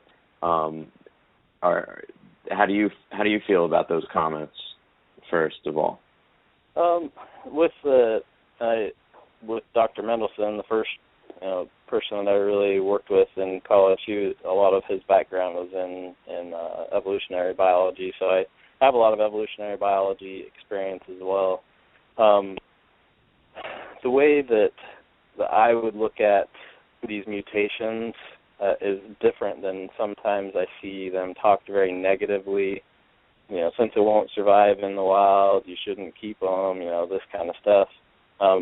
Basically, what these mutations are is a natural random way for sexually reproducing organisms to be able to test a new idea or test a different idea. It might be something that worked in an environment, 100,000 years ago, but got wiped out as a trait that's actually expressed, but we still have, some of those alleles that can lead to that, simple recessive could lead to that sometimes, but if it's in an environment where it's not favored, those animals get killed right away. But then when the environment changes, 200,000 years later, where that's favored again, then all of a sudden that mutation is very valuable, and it could quickly, within a few generations, spread and become a significant part of the population.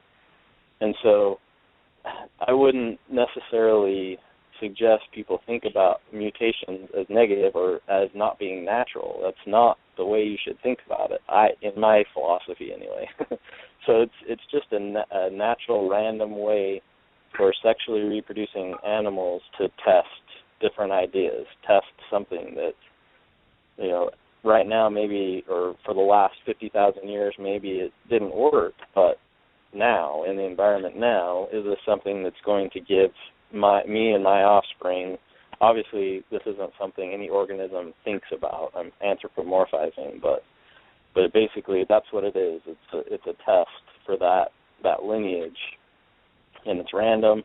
These mutations pop up randomly. Like I said, it could be that it just stayed in the gene pool for thousands of years and just stayed there. Whenever a homozygous one was born, it died right away, but there's enough of them as heterozygous animals that did well that it stayed in the gene pool. And a good example of that is like with malaria resistance. If you're heterozygous, there's a sickle cell anemia. If you're heterozygous for sickle cell, that actually helps you, gives you a better chance of being able to survive getting malaria. And so hets are actually favored over someone with sickle cell or someone that's normal. And so that sickle cell anemia gene, that allele for sickle cell anemia stayed in the population because as a het, it was actually favored above either homozygous one in a place where there's a lot of malaria. And so that's why it stayed in the population. So anyway, it bothers me when people, because I've heard people talk very negatively about morphs and that kind of stuff, and I just don't see any reason to think about it that way. A lot of the time, a mutation will kill the embryo, and the majority of the time, if it's a lethal mutation, you're not even going to know about it as a breeder because it's not even going to be born. And so something like the Enigma, which, like we talked about in the email, sounds a lot like spider ball pythons and jaguar carpet pythons. There's also, I saw a Facebook post, there's a horse breed that's similar to that, and I had a friend that did a lot of poultry research, and I actually talked to him about the jaguar gene in carpet pythons. And so it's very well understood in chickens, and there are specific genes they know if there are certain mutations, it will cause. So what's happening is the cells that are migrating from the neural crest during embryonic development those cells are important for neurological function, but a lot of the time they're melanocytes that are kind of migrating that same way. And so I don't know for sure about the Enigma versus the normal. You guys will have to tell me if this fits, but at least with jaguars and spiders, what you're doing is you're reducing the dark pigmentation, and you're also changing the pattern. And so what's happening is not only are you changing where those melanocytes, the darker pigments are going, at the same time you're also changing where the neurological, the neurons are going. And that's why you can't really breed it out, at least with spiders and jags. You can't really breed it out because the reason why you're seeing that pattern and color difference is because those cells are migrating differently, and that's also leading to the neurological network being different. So is that similar with the enigmas? Are you seeing reduction in dark pigment and then a change in pattern? Yeah, I would. Yes. Yeah, I would say you're right on with it. Dave, go ahead. You have more experience with them than I do. Yeah, it changes a lot. It also gives some eye pigmentation. We see different degrees of it. Some people have said that they're able to breed strong enigmas. I've had some success outcrossing to wild-type bloodlines just to increase overall vigor, but I think that's just strengthening the original line, and I don't really think it's affecting how the enigma gene works. But, yeah, we see just the pattern is greatly reduced and very unpredictable, and the color, the dark pigment, is greatly reduced. So, yeah, but their heads spin. They have all kinds of crazy issues when it's really bad. Yeah, that's bad. Yeah, for me, I've produced lots of spiders and lots of jags, and I've had many of them be completely normal. I remember a few instances that I've experienced, and I know one for sure with Justin was a huge difference where he had a jag that was 2 or 3 years old and had been perfect, and he took it for 2 or 3 days. It was like the animal days for local, kind of like a local fair thing, and after that, that stress just kicked it off, and ever after that it had the neuro thing going on. And so the little bit I did read about the enigma, it sounds like that's similar too. Sometimes you'll have them acting normal, and then they get stressed somehow. They get shipped to someone, and they were completely normal with you, but then they get shipped to them, and they think you're lying to them. But, I mean, really, that's all that it needed to kick that off is that stress, unfortunately. Yeah, that happens quite often. So there's nothing we can do about it then. There's no way to increase the chances of producing a better quality enigmas. There's no way to breed that function out. Absolutely not, huh? Just because so many people have been breeding so many spiders and so many jags, and because of the very high amount of knowledge they have in chickens and what's going on there, I would say that it's not worth putting a lot of effort into. Of course, me, myself, if I hatch out 5 spiders and I want to keep one back, if one is super, super loopy, then obviously I'm not going to keep that one. And I don't know how much that's going to help, the majority or the proportion of your animals that seem to do fine as long as they're not stressed. I don't know if you can kind of up that a little bit. It might be something where if you're line breeding for the most hardy, which I would imagine everyone is, maybe that will help a little bit. But I would be surprised if you could ever get to a point where I breed this male to 5 females and all of the enigmas I get are perfectly fine. I ship them to people and they're perfectly fine. They have babies and they're perfectly fine. I don't think it's ever going to get to that point. Okay. All right. On a different topic, it's something that happens with some frequency but is kind of rare with leopard geckos, is an effect where the tail is curled. It's actually got like a curly tail, something you would see like a pig would have, or some dog breeds have a tail that curls. I don't, a lot of people call this a defect, and I tend to not only appreciate but also subscribe to your theory that sometimes these traits that we see are, could possibly be, for lack of a better word, stages in not, I don't know if evolution is the right term, but traits that would have normally been okay in an environment. It's just being tested to see if it'll work, to see if it'll survive. But what would you say to an animal, to a leopard gecko that hatches out with a curly tail, and not only some tails are obviously just plain deformities, but then we have these other ones that actually have a very geometrical curl to them, kind of like a spiral. And we see spirals in all different types of things in the universe, going as big as galaxies.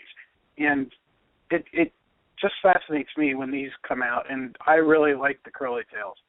And some people have really come down hard on me about even just wanting to figure out what's going on with them.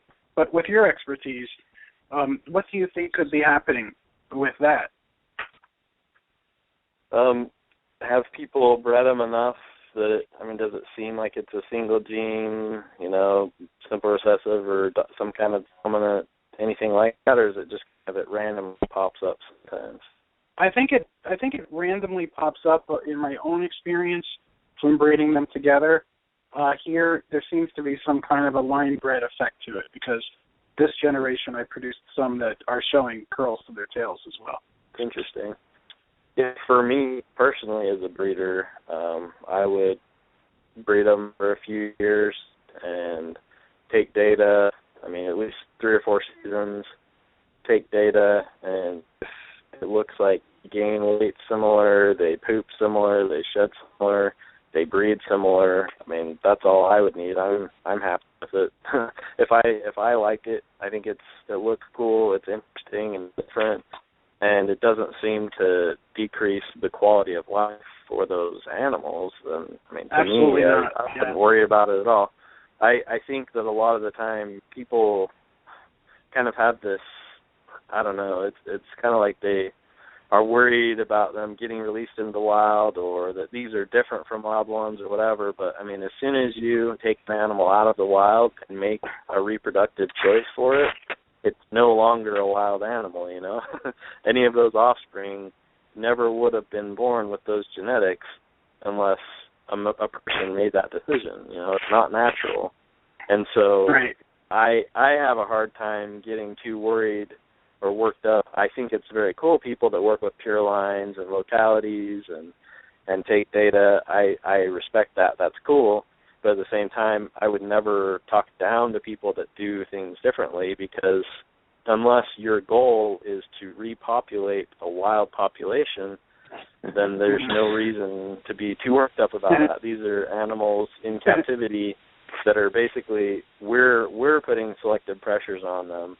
And as long as the selective pressure, for me, ethically as a breeder, if my selective pressures are producing babies that have a lower quality of life, then no, that's bad. But if their quality of life is similar, I wouldn't worry about it. The first question I would ask, obviously tails are important in geckos for nutrition storage. Is there a difference in the fatness of the tail or anything like that? Not really, no. In fact, they actually, oddly enough, the tail, especially in the males, I've seen them during copulation, they've been able to really wind it around the female's tail, and hold on. It's almost, I'm not going to go far as to say it's prehensile, but it seems that if I were looking at it from a evolutionary standpoint, to me it seems like, well, what if this could be the first stage in the evolution of some type of prehensile tail, or a tail that's just a little bit more functional. So basically an advantage. An interesting advantage, exactly. So what I haven't really gotten attacks from people thinking that it's detrimental to the health, because it isn't.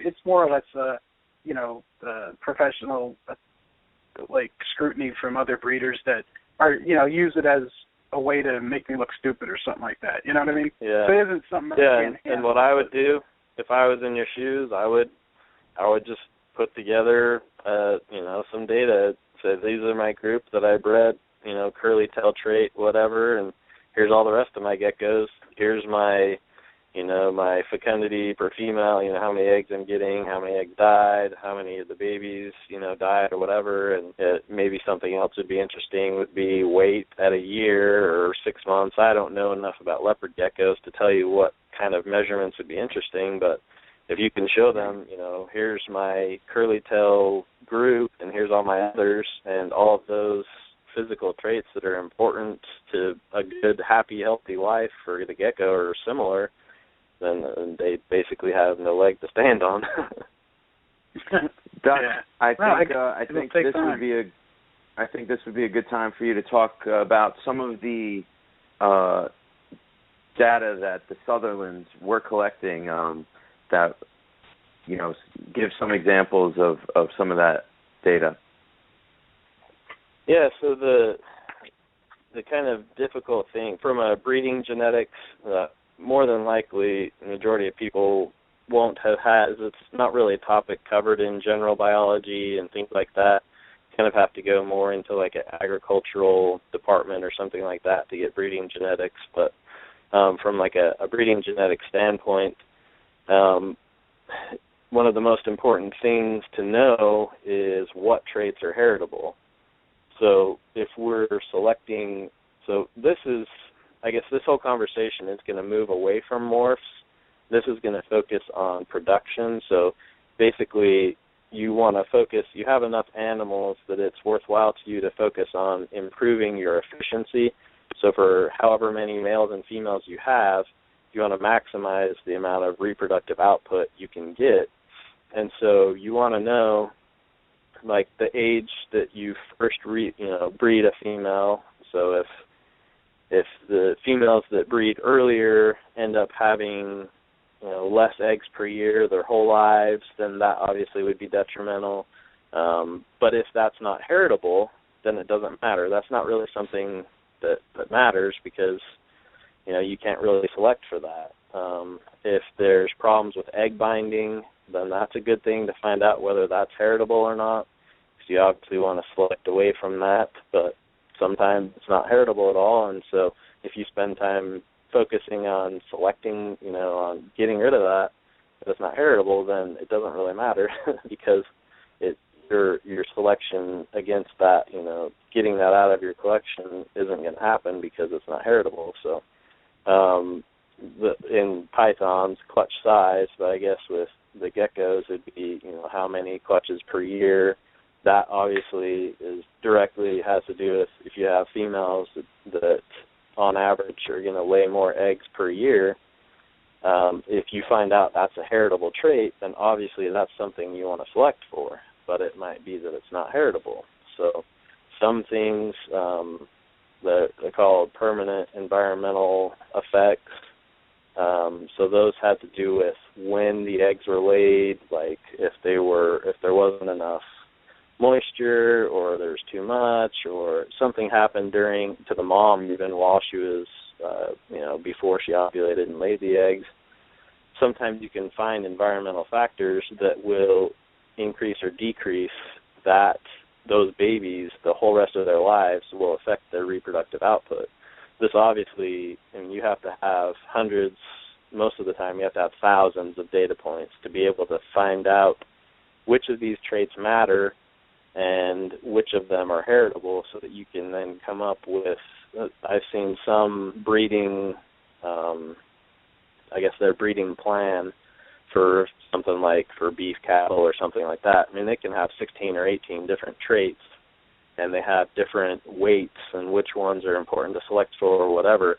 And so it's a very precise, scientifically backed plan to optimize your reproductive output. The people that raise the beef cattle, their profit margin is so small that they have to be very careful. Otherwise, they're not going to be able to put food on the table for their family. And so when there are these big companies that have the resources to do this research, one example was there's a kind of a co-op of people that bred turkeys in the state of Utah. And so I talked to the scientist that basically they as a co-op hired him, and he had a very specific, he showed me a graph, every single female turkey, this is the exact amount of weight we want to see her gain. from when she's born until when she starts laying. And if she gains weight just like this, then we have the statistics and background to show that that will lead her to be the most reproductively, successful, efficient. They have these little tags on the birds, and so when they walk up to a feeder, the feeder reads that tag and dispenses the amount of food that animal needs. And so she eats it, she's done.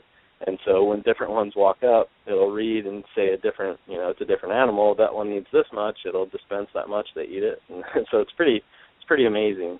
So you can actually do quite a bit. On the small level, once you know what traits are heritable, you can kind of, do some of that as a smaller breeder. But a lot of that research and application for that is really helpful if you're producing hundreds or thousands of animals every year, because that will significantly increase. If you keep your breeding number of breeders the same, it'll increase the number of babies you're producing. Or if you want to keep the number of babies you're producing the same, you can decrease the number of breeders that you have, so that's less feed costs and stuff like that. That's very interesting, and that's one of the things why I was really looking forward to having you on tonight, is to kind of get some of our listeners thinking about selectively breeding for other things other than just color or size. Yep. The worst thing you can do, and if you ever do take a breeding genetics class, the worst thing you can ever do is focus on one trait or on one thing. If you're only thinking about pattern and color, you're going to end up having problems. You're going to end up having to outcross 5 or 10 years later because you're going to have a bunch of problems pop up. You really have to think about it outside of just color and pattern. That's going to make a huge difference on how successful you'll be. You can still, if you have the newest, greatest morphs all the time coming through, and they're coming from different people, so you have some genetic diversity that way, you might be able to skate by for a while. But yeah, if you're only focusing on color and pattern, eventually you're going to have problems. We certainly see that. We see lines degrading all the time. They look great, and they're just not viable. They don't produce a lot of good eggs, or they're just weak. They kind of even feel limp in your hand almost. Yeah. Yeah, and so one of the best things you can do, and they do this purposely, and I know in pigs production, I think they do with a lot of the poultry production, but they'll actually have a line that they breed for the males and a line that they breed for the females. And so basically in that line, they're going to just not use, like in the male line, any females that are produced, they won't use them for reproduction. And in the male line, any females that are produced, they won't use for production. So they have these two basically genetically different lines. They're only going to keep males from one line, they're only going to keep females from the other line. And then for the pigs that they're producing to actually raise quickly and sell for meat, they'll cross those two lines. And so they have to optimize the hybrid vigor that they'll get in their actual product. And so that makes it so they'll be much more feed efficient, they'll get to size quicker, all that kind of stuff. Now obviously with, pet geckos or snakes or whatever, we probably won't take it to that point necessarily, but if you make it a point every year to take one male from your line and breed it to something completely unrelated, and make sure you keep some of those babies, pets or whatever, keep some of those back to breed in. So every year you're getting at least some, hybrid vigor added in. You're basically either inbreeding and causing problems, or you're outbreeding and getting hybrid vigor. It's rare that you can just kind of stay the same. And so if you're not taking steps to put some hybrid vigor into your collection or genetic variation into your collection, then you are inbreeding, and eventually it's going to be a problem. Yeah. And you want to talk about your good quote of inbreeding versus line breeding? Yeah, so that was from that breeding genetics class. I had a student who was he was definitely as ranch or farm boy as they come. Awesome accent and everything. He said, I was always told if it works, it's line breeding. If it don't work, it's inbreeding. I thought that was pretty hilarious. That sums it up. So yeah, it is good to line breed, especially if you're trying to produce double recessive kind of things, but got to make sure that you're getting some new blood in there too. Otherwise, it's gonna cause you problems. Yeah. It can be a problem though, especially if you're working on. We've heard some breeders say that, especially with leopard geckos, that it's okay to do extensive line breeding. That in the wild, they're actually isolated in a lot of instances, and they actually inbreed themselves quite often. Yeah. And but I mean, too much of anything is no good. So right. Yeah. It's certainly fine to do that some. It seems that the reptile species that I've worked with, which obviously is mostly pythons, but friends that have geckos and things like that, seems like it's better. You're less likely to have inbreeding problems with reptile species than with like dogs and other mammalian species. So we do have a little more latitude in it, and that very well could be. I haven't ever read up on literature about that happening in the wild, but it certainly could be that happens more in the wild too. But yeah, if that's all you're doing is line breeding, then yeah, you're going to hit a wall at some point, and it's not going to be good for you and your customers.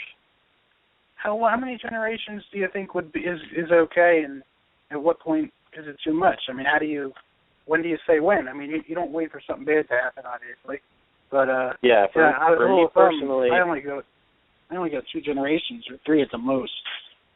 Yeah, for me personally, obviously there's going to be some difference between species. Certainly, between a python species and a gecko species, I wouldn't expect them to necessarily act the same.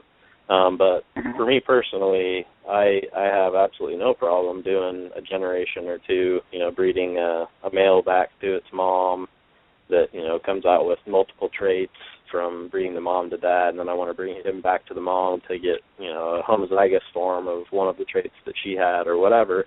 And that's definitely fine. And I might even do, 1 more generation. So I've definitely done 2 generations several times, but doing 3 would be rare, and I'd have to really think about it if I've ever actually done that. I kind of don't think that I have. I would worry about that some. Pretty much all of the simple recessive projects we've ever worked with, we've brought in animals completely, as completely unrelated as you can get. But, from totally different breeders that have done at least some breeding with their own breeding group or whatever.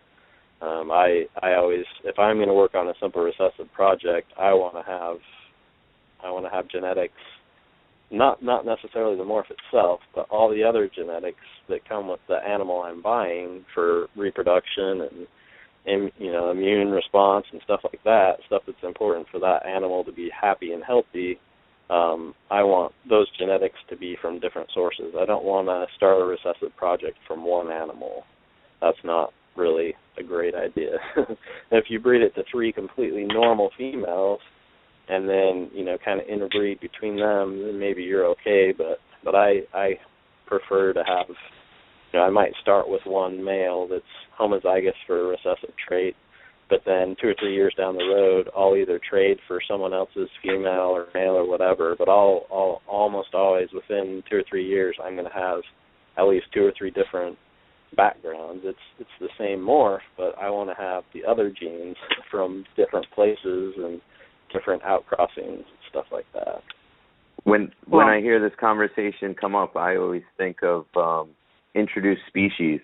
So, for instance, like I work in New York City, so when I see mice and rats running around, I think about, like how many of those mice or rats, were actually, the initial population, how many did that initial population make? And, now there are millions or trillions of them around. Yeah.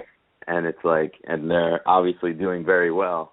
So it worked for them. Or, like you go to any Caribbean islands, and there are house geckos introduced everywhere, and you know, and even in the United States, and it's like they descended from, you know, maybe there were a few brought there, and they obviously are doing quite fine. So it's you can see the argument both ways, and a gecko that Dave and I have both worked with, it's a velvet gecko from Australia that has an amelanistic form.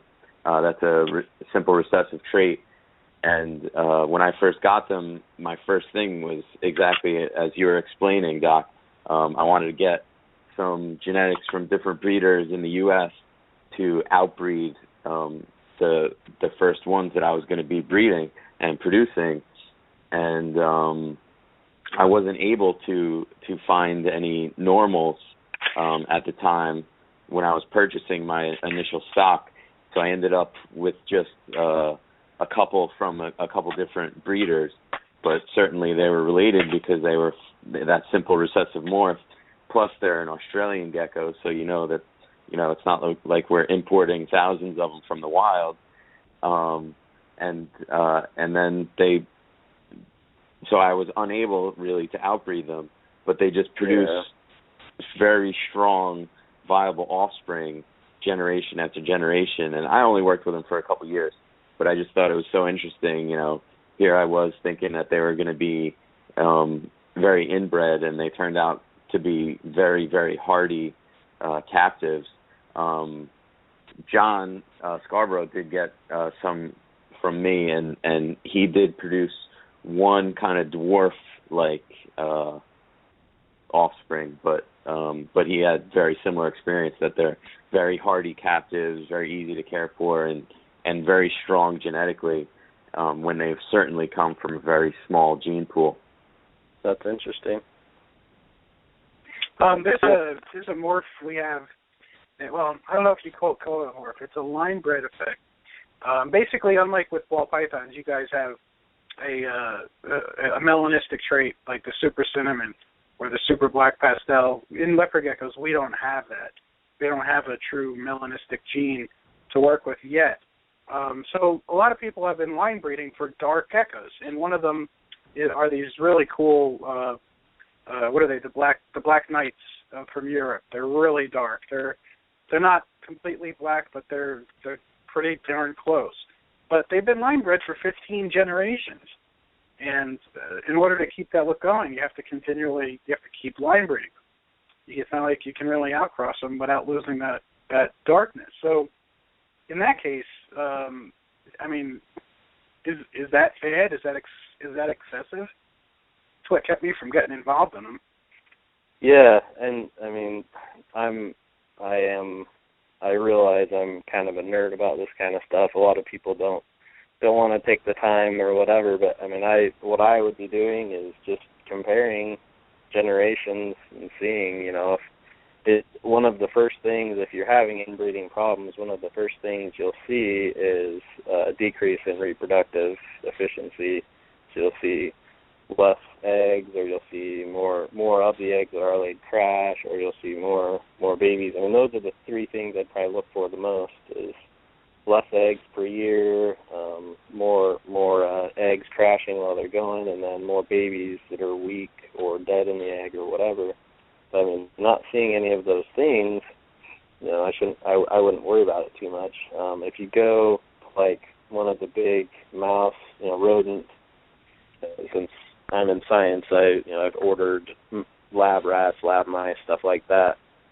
If you go there and look, they'll have inbred lines and outbred lines, and if you compare litter size between the inbred lines and outbred lines, the inbred lines are always way lower. I mean, sometimes a fourth of what the outbred lines are. So even though they are hardy lines that they keep getting babies from, you still aren't going to get 15 babies from an inbred line. You're going to get 5, you know, or 10 or something like that. So if the quality, if all it is that you're seeing is a decrease in the number of eggs being laid, but the actual animals that are hatching out are just as hardy. They're, growing. Like, that's another thing that you could look at, is their weight at 3 months or 6 months or whatever you think is most helpful. And just see, if they're growing similar, pooping similar, breeding similar, then, yeah, I wouldn't worry about it too much. But at the same time, because of the way I am, I still would always have I would be watching for people, other places that have babies hatch out that are kind of dark. And if it's not as nice as my, really dark line, I would still try to bring in completely unrelated animals.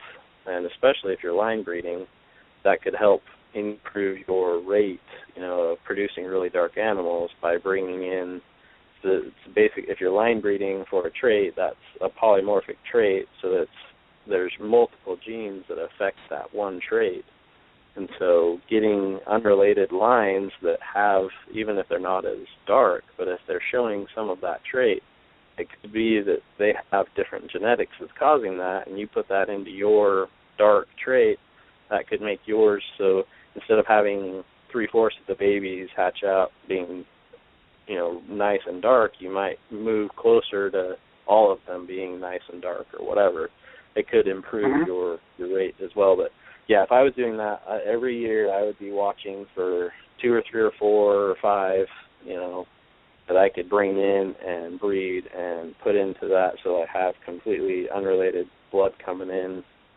But, yeah, the main thing would be just the quality of life of the offspring. If you don't see that decreasing significantly, then ethically I certainly wouldn't worry about it. Okay. Dr. Morrill, would you like to go into a little bit of overtime with us tonight? That's fine with me. Okay, cool. Maybe we can do like an extra half hour if that's all right with you. That would work for me. Awesome. Okay, folks, if you guys want to hear the last half hour of the show, you're going to have to call in because the live portion will cut off. So to call in and listen, call into 646-478-5331. All right? And if you can't call in, you could always catch the rest by downloading the show. So we're just going to keep rocking and rolling here. I have another question that I think is pretty interesting. We basically wait around, or some of us get lucky for these random genes and traits to show up, and somebody will hatch out something weird, and we'll all get excited and wait for the next few years to see if it's reproducible. Is there any way to, using outside stimuli of some kind, is there any way to make some of these genes express themselves, whether it's by temperature fluctuations of the eggs at a certain critical time in the development, or maybe perhaps by hormones or chemicals or something? Is there anything that we can do? The first thing that pops into my mind, which this could go into part of our conversation we had earlier of traits that are not heritable. So there are environmental things that you can do to cause a trait change.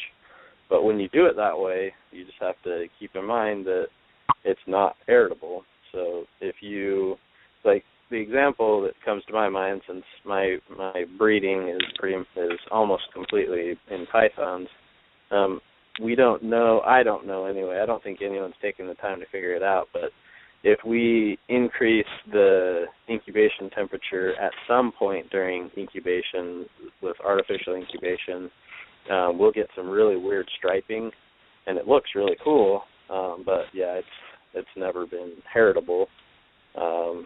The people that hatch these out, really, really cool looking, very different, but yeah, it's not heritable at all. And I guess someone could set up an experiment. I've actually kind of toyed with the idea of doing it, but the bad side to it is sometimes when you have those higher incubation temperatures, you get kinking too, and then you have babies that are not, their quality of life is either super bad and they die fast, or never completely normal. But potentially you could set up an experiment, especially with something like a Burmese or even a carpet python, where you have 30 or 40 eggs, and you could just increase the temperature if you split them into groups of 8, so each week of incubation, you could have one of them spike the temp up, 3 or 4 degrees or whatever, and try to figure out when that point is in incubation. And you could potentially, purposely incubate your eggs that way and make babies with that striping, but it would not be heritable. So people can't really do that unless they know your, recipe of your environmental change that you're causing. With other animals, the geckos, I just don't have any experience, but it certainly would be possible. The downside to it is if you're experimenting very much with temp changes or chemicals or anything like that, is that, you're going to probably kill some babies that otherwise wouldn't die. So, but okay. It's certainly something that's theoretically possible. In geckos, I would have absolutely no idea where to start. But have you seen some traits that kind of pop up randomly, and when people breed them, they never go anywhere? It's a good question. Well, besides, we're getting back to those little paradox spots that kind of look like birthmarks.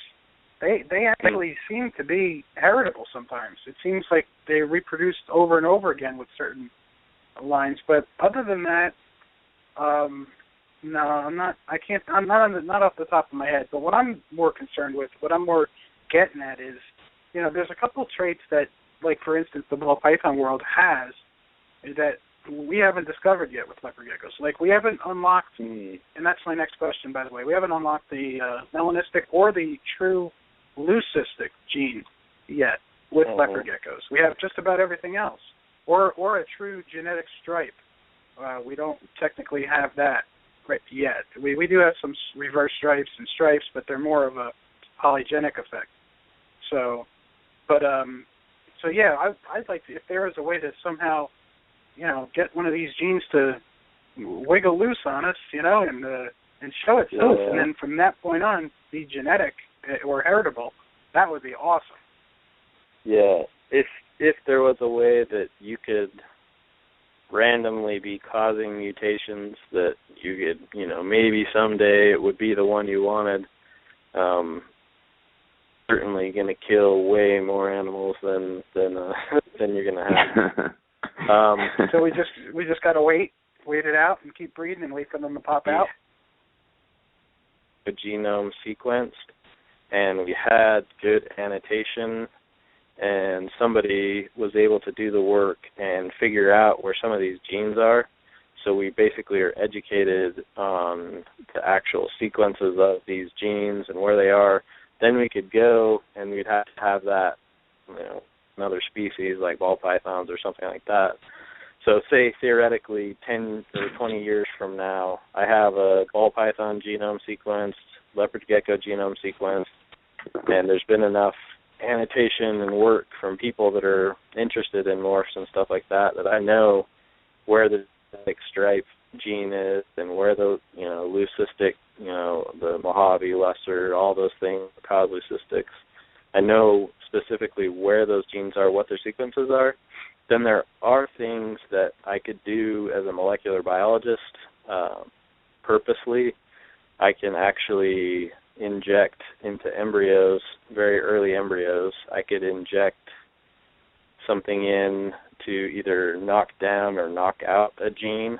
And so in that way, if it got to that point, it would be expensive because to do that, and I would have to play with the embryos for a while. I don't know if anyone's done. You basically either be injecting, they're called short inhibiting RNA, or you would be putting in a homologous piece of DNA, homologous to the gene that you want to knock out, but you take out a part that's very important for it to function properly. And then with homologous recombination, you'll basically swap out the bad gene for the good gene, and then that animal is basically not going to have that gene functioning anymore. So those are things that we can do in mice easy, and many other species we can do that pretty easily. But I don't know. I think people have done it in reptiles, but there's just not as much money for that. And like I said, we would have to have knowledge, sequencing knowledge, to be able to design the right, strategy to knock those out. But yeah, other than that, I would say it would be mostly a lot of dead and messed up babies if you're just messing with, some kind of compounds that mess with DNA, and so you're basically causing random mutations. The majority of random mutations are going to lead to a non-viable embryo, and so a lot of the time, that's one thing I always thought was funny. We have 4 kids, and each time we'd go, they ask if you've had any miscarriages, and with my background in reproduction, I know the majority of miscarriages women have, they'll never even know they had it because it happens so early on that there was no sign that they actually had a miscarriage because it's really early in embryonic development. But anyway, the majority of the mutations you would be causing would be making those embryos crash early on, and you wouldn't even know what happened. Then you'd still have another wave that would be messed up, and so unfortunately, just throwing a dart at the board. In humans, there's 25,000 different genes, so even if you could focus your mutating strategy to where you're hitting a gene, because only a small portion of the genome is actually genes that express, a lot of it's intronic sequence that is not expressed. So even if you could focus on those 25,000 leopard geckos, I don't think we even know how many different genes there are. But anyway, it would be a very daunting task until we know sequence information and we know, where the genes are in another species. Then we could go into the homologous sequence in the leopard gecko and design some kind of a knockout. Well, Doctor, you did say. Hold on one second, Tim. Let me just expand on this real quick. You did say earlier that some of these traits could be expressing themselves as, basically trying this or that to see if it'll work in a particular environment. So basically something that the animal itself is experiencing, it could, in its environment, could be causing a certain trait to be expressed in its offspring. And if that's the case, then if I were, all right, say I wanted to make it all dark black gecko, what if I kept the parents of the said next generation in an environment that was completely black, and they had to blend in with those surroundings? Would that be a good first step into trying to that from happening, or is that too science fiction like? Well, the idea works if you're thinking on the population level, and you have to have predators present, which artificial selection is a little nicer than natural selection. But yeah, if you had 10,000 geckos and you put them in a dark place and you had predators there, then yeah, they're going to pick off the ones that are lighter, and so eventually it's going to naturally select for the ones that are darker. But I mean, we can do that ourselves without, them being exposed to predators. So right. It's okay. I have one more question. Okay, we have a gene called the eclipse gene, which, for lack of a better term, seems to be a simple recessive. However, some of us think that there's a little bit more going on with it than others. Sometimes it gives us eye pigmentation in the effect where it has a marbling effect. Other times it gives us solid black eyes. Sometimes it gives us silver eyes with no pigmentation at all, but it also has other effects that not only affect the markings, but pattern as well. Sometimes it gives a patternless effect. Sometimes it breaks up pattern where there normally would be a lot of pattern. It can be pretty random. This is all in the eye? No, this is... Or you're talking about, like, pattern of the animal? Pattern of the animal, yes. It has eye pigmentation and pattern. So, yeah, it has a different effect on when it's combined with other morphs. And some breeders say that it acts almost like a gene unlocker. where it can potentially unlock new traits. And other breeders say that's a completely false way of describing the gene, that there's no such thing as a gene unlocker. So my question to you is there any genes out there that could unlock other potential heritable traits? Or any other, is there any traits out there that could unlock more heritable traits? As a geneticist with, talking strict genetics, there's two different terms that would pop in my mind immediately what you're talking about. One is epistasis, and the other one is pleiotropy. So epistasis, let me make sure, it's been a while since So epistasis, I don't know if you guys are familiar with, what are they called? Labrador retrievers, chocolate, black, and yellow, and that inheritance. Are you guys familiar with that? Yes. So there's basically one locus or one gene that will tell you whether, or will give it like the black pigmentation or whatever. But then there's a second gene. It doesn't have anything to do with the pigment itself, but it basically affects whether that first gene can be expressed or not. And so there's two different ways you could have no dark pigmentation. One could be at the first gene, that's the pigmentation gene, that you have the allele that doesn't give you any pigment.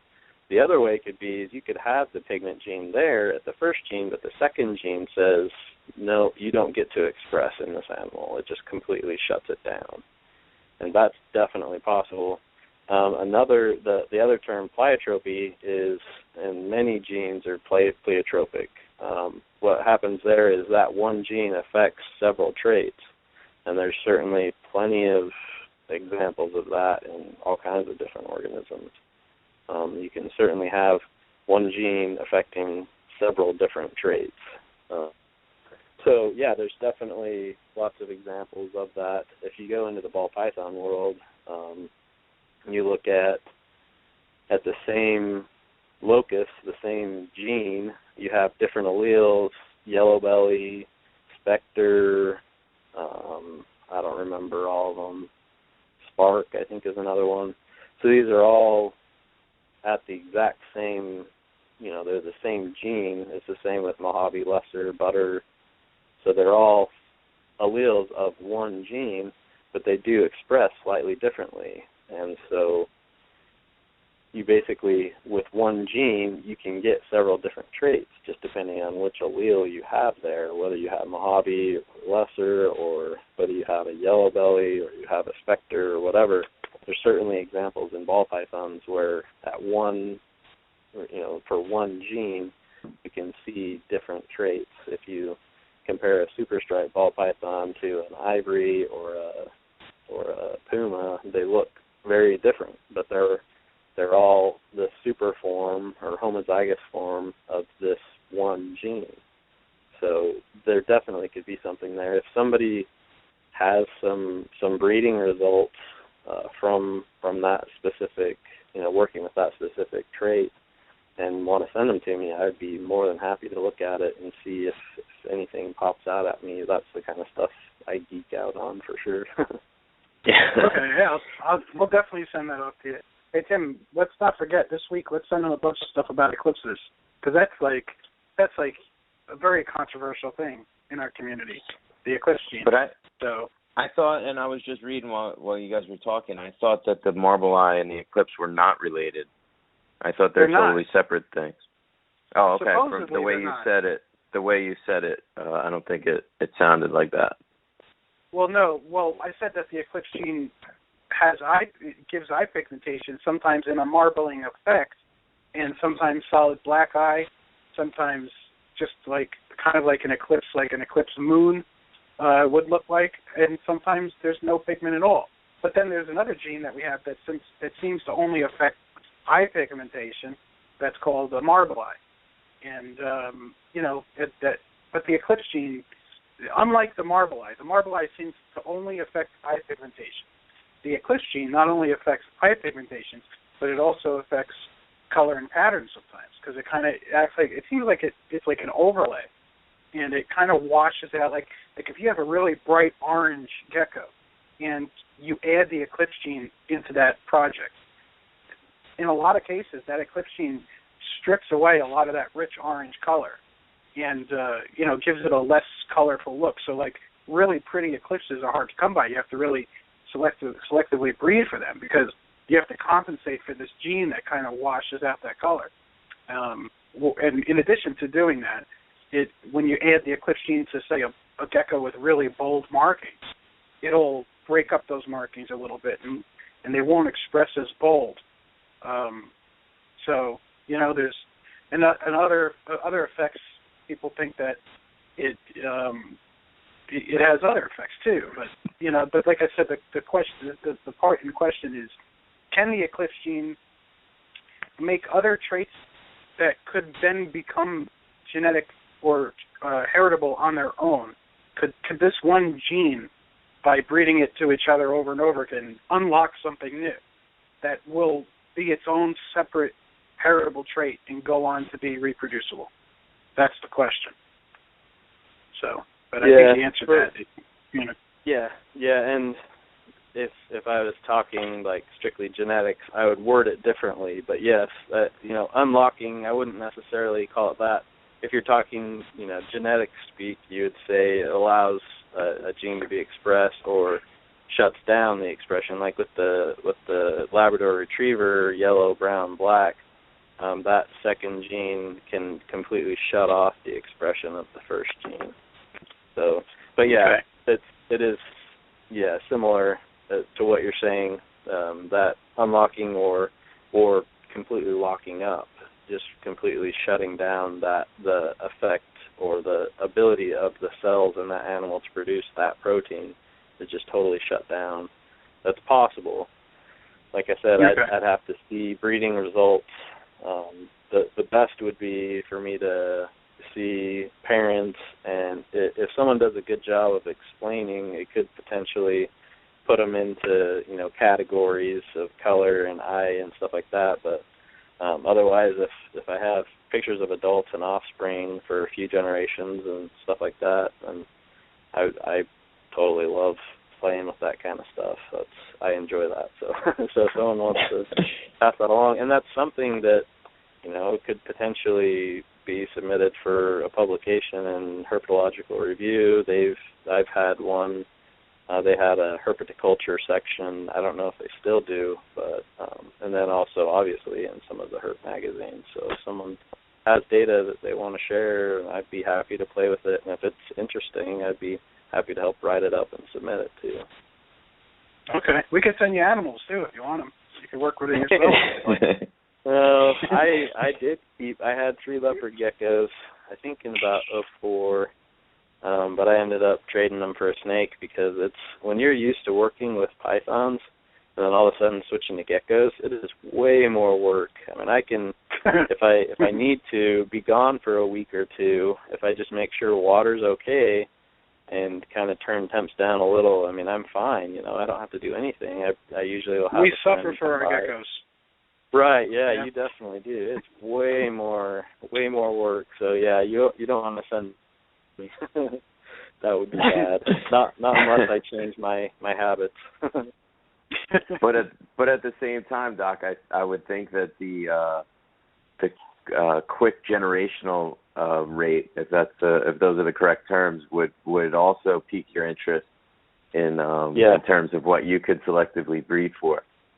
Yeah, that definitely helps. Yeah, they call it a generation interval. Yeah, the shorter the generation interval and the more offspring you can get from one cross in one generation, the better for figuring those kinds of things out. So yeah, certainly the leopard geckos are better than some of the python species. You have to wait 3 or 4 years for a female to be ready to breed.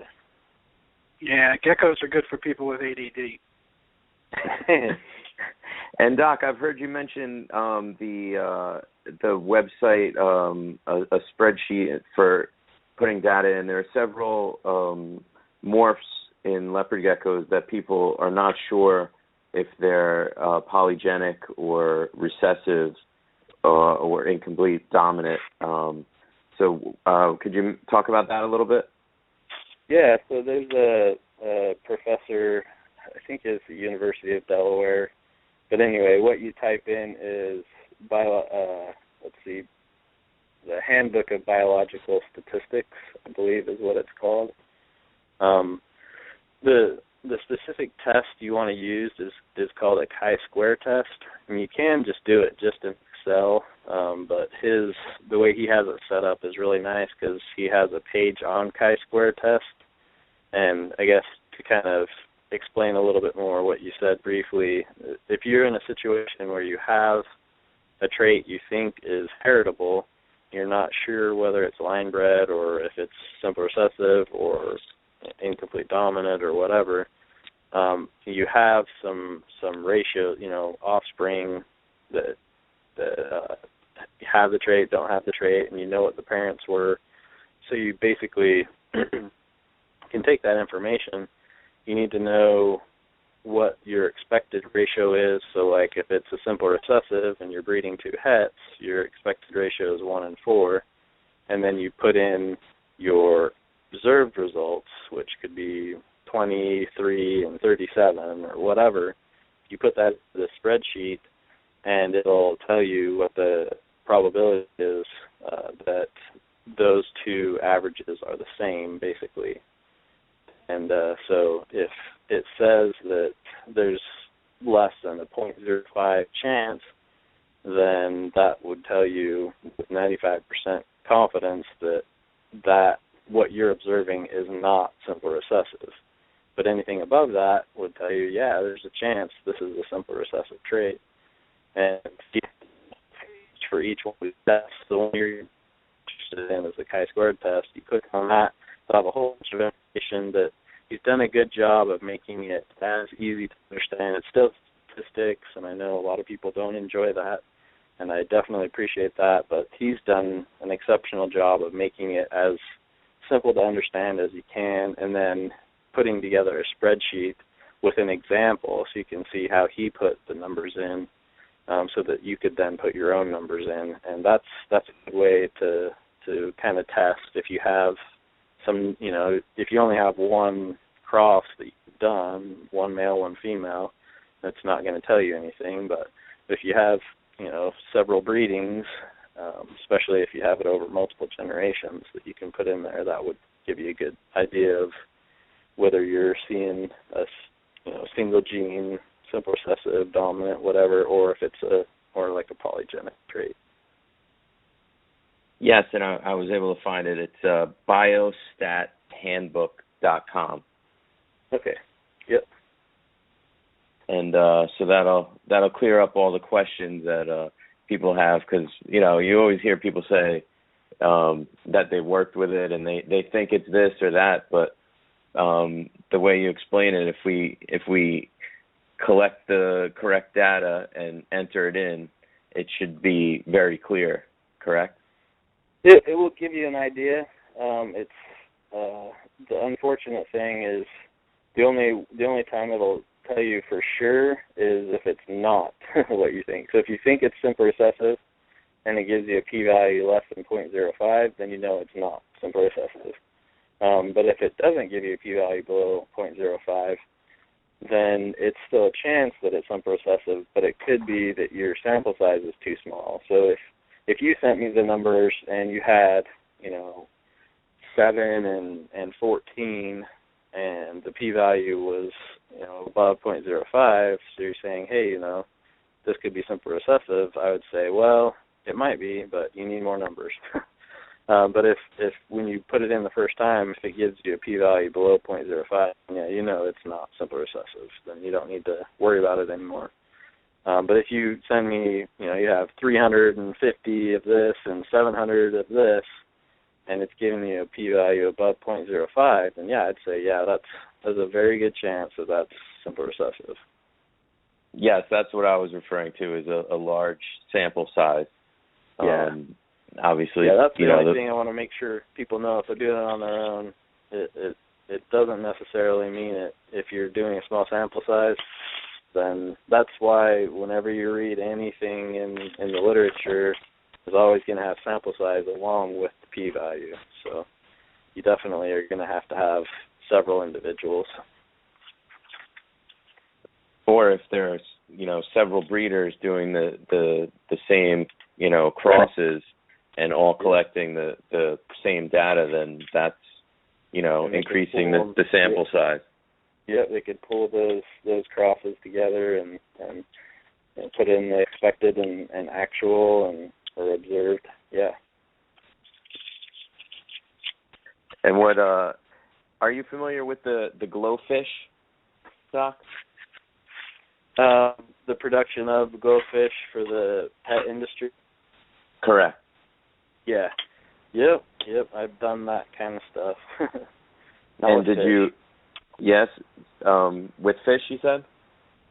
I have not done it with fish. No. You have not. But I'm similar kind of stuff. Not necessarily to put like in that case they're putting fluorescent proteins in to make the fish glow different colors. But yeah, that's something that you can do with any animals. I think that's what Dave's working on, to be the first one to do it with leopard geckos. That would be interesting. He's looking for his shortcut to no shortcut. But it is only a matter of time. They started, the glowfish was the first genetically modified pet available, and then they did it with the frogs, the African clawed frogs. And I haven't seen that. I knew about the fish, but I didn't know about the frogs. That's interesting. Oh no, they also do it with axolotls. I thought it was something that I thought it was a dye that they're injecting into them. That's an actual genetic. That's a trait now? They're actually genetically modifying. They're putting, the first one that was done was GFP, or green fluorescent protein. So it's a protein, I think, from a jellyfish, if I remember right. Correct. And so they take that gene, and actually in biology, I guess I have done it with that specific protein, but it wasn't to make an animal. It was just to test. So in molecular biology, there's a lot of different things we want to try to put genes in for. I don't know if you guys are familiar with induced pluripotent stem cells at all, but that's a really big part of medical research and regenerative medicine. But the reason why we're able to make them is because we put some DNA in. It's called a transfection. So you take foreign DNA and put it into a cell, and then able to make a individual from that in the fish case. But most of the time when I'm doing it, it's just to make cells to test different things and stuff like that. But yeah, the green fluorescent protein we use a lot. If there's a protein we're trying to produce, when we put the DNA in to make that protein, we'll also put in GFP at the same time as a control to test and see if our method of getting the DNA into the cell worked. Because we can see the GFP really easily. We just put it under fluorescent light and it glows, and we know the transfection worked. And it doesn't affect the health of the frog or axolotl in those cases? Yeah. They've even put them into pig. You can find fluorescent pigs where the whole pig glows under fluorescent light. It doesn't seem to cause any problems yet that I know of. There might be some kind of sensitivity to some types of light, like UVB or something like that. Maybe, I don't know. I've never produced animals with it myself. I just use it in cells to test and make sure things are working. Mm-hmm. But yeah, the general consensus is it really doesn't change much of what the cells are doing or what that organism's doing. You're able to do that, and it doesn't really affect things too much. They also used, I believe it was from sea corals, some DNA from sea corals to make a different colored fish. And it says that the original, I'm reading it online, the original goal was to develop a fish that could detect pollution by selectively fluorescing in the presence of environmental toxins. And I know, you know, you mentioned the pigs. I know they've done it with rodents as well, and I'm sure it has a lot of potential in terms of you know, cancer research and things like that. If they can easily see, you know, the sample because it glows, you know, it'd be pretty easy to detect the presence of what they're looking for. Yeah, I can see the theoretical that you'd have to mess with the type of promoter that's driving it so that it only turns on when there's a certain environmental present or whatever. But yeah, that's interesting. I hadn't seen or read about that. That's pretty cool. It will take some fiddling around to make it work, though. That's for sure. Yeah. So the last question I had for you was, I was curious, you know, if you did have a large colony of leopard geckos and you were selectively breeding for something, what would you be breeding for? And you had asked me about twinning in leopard geckos, and I'm not aware of twinning in leopard geckos. Dave, are you aware of that ever happening? Twins inside a single egg happens rarely, but yes, it does occur. It doesn't seem to be any. Yeah, it doesn't seem to be anything that. They're half the size of a normal hatchling, of course, and they seem to grow up just at a slower rate. It just takes them a little longer to get to a normal size, but it doesn't seem to be anything that affects their overall health in the long run. From what I've seen, I've actually had a couple eggs that just didn't make it. That when I opened them, there was twins inside, but I guess not all of those are gonna survive to actually hatch. But it does happen. Yeah. I don't know too much about it though. Yeah, with the twinning with the ball python that the Sutherlands had, it actually, from my analysis, looking at everything, was actually a good thing. It didn't seem like I didn't have high enough numbers. Out of all those eggs, there was only like 13 or 15, something like that were twins. But anyway, it actually, if it was heritable, I would have suggested that you would want to select for it because you get, you know, twice as many babies, and they did, you know, it was a little bit more time for them to get to, you know, the same size as the other clutch mates that weren't twins, but they seemed to always do fine. They had one egg out of those 13 or 14 or 15 where one of the twins died early on, but all the rest of them, they raised them all up, you know, at least far enough to where they were able to sell them, and some of them they kept as breeders and stuff. So to pose the question again, if you were, you know, doing it for something other than color and pattern, what would you select for? So obviously my philosophy is gonna come from more because I know what the problems are with pythons, and I don't have experience with leopard geckos, so I don't know for sure what the problems are there. That breeders, they wish they fed better, they wish they would grow faster, or they wish they didn't have egg binding problems or whatever. But yeah, you basically want to look and see what are the things that are going to make your operation the most efficient and be able to produce consistently good, healthy, hardy babies. So one of them I would always put in there as something I would test for heritability and be able to select for would be healthy offspring. I would also like weight gain. So I would imagine with leopard geckos it's similar to snakes where there seems to be both an age component and a size component. So even if you have a 4-year-old python female, if you haven't fed her well enough, she's big enough, she's still not going to ovulate. And the same size, you know, kind of the flip side of that, you could have one that's only 18 months, but you fed really well that she might actually still go for you, and sometimes they do. So anyway, they call it for cattle. It's a weanling weight and a yearling weight are two traits that they'll select for. So whatever the equivalent of that would be for leopard geckos, I would want to make sure that I have babies that are eating well, growing quickly.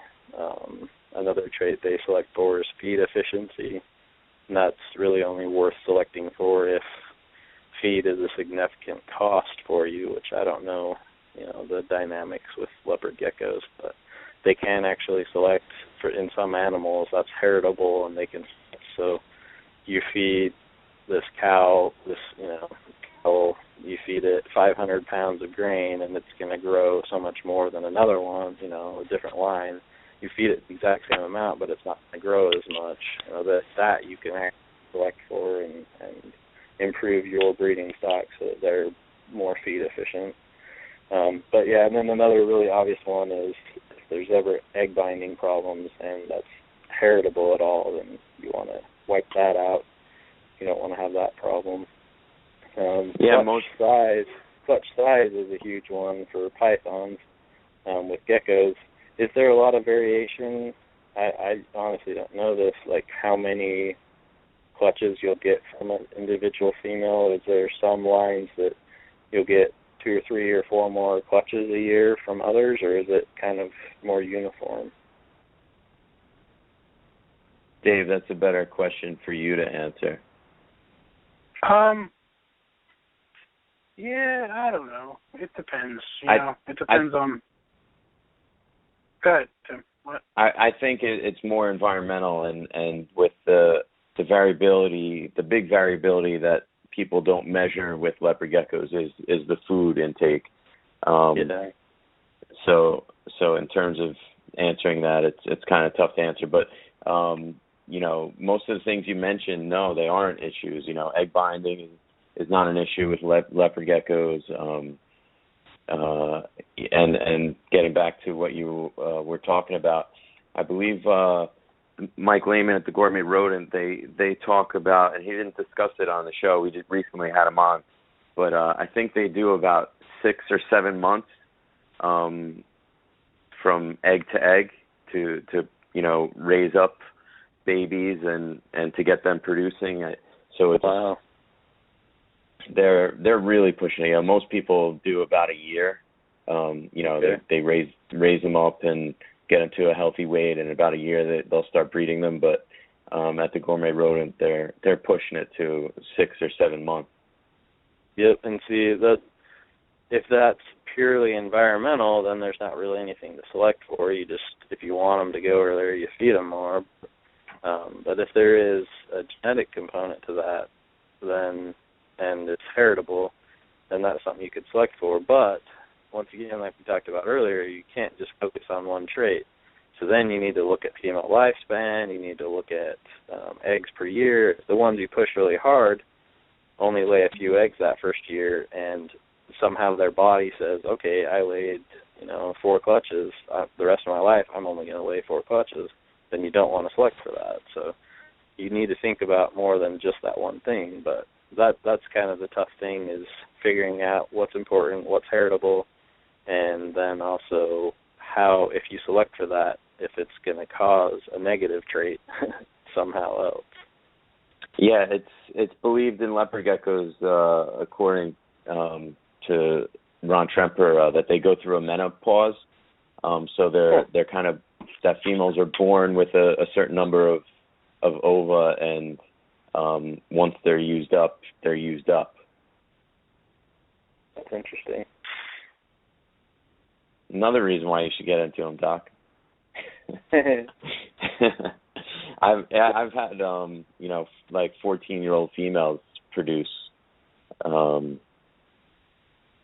but I didn't breed them often earlier in their life. I had many seasons where I wouldn't breed them at all, and I think that had to do with their longevity.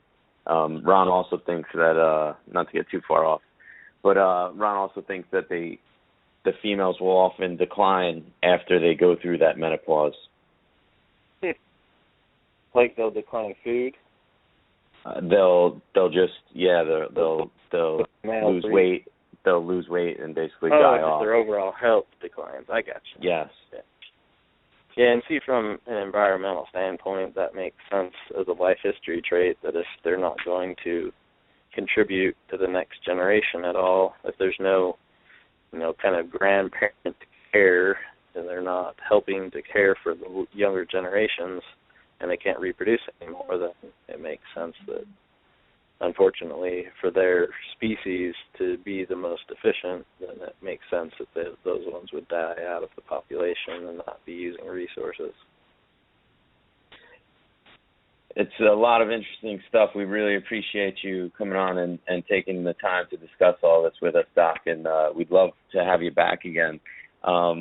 We won't keep you up all night tonight, but why don't you give your, your website information and anything else that you want to talk about?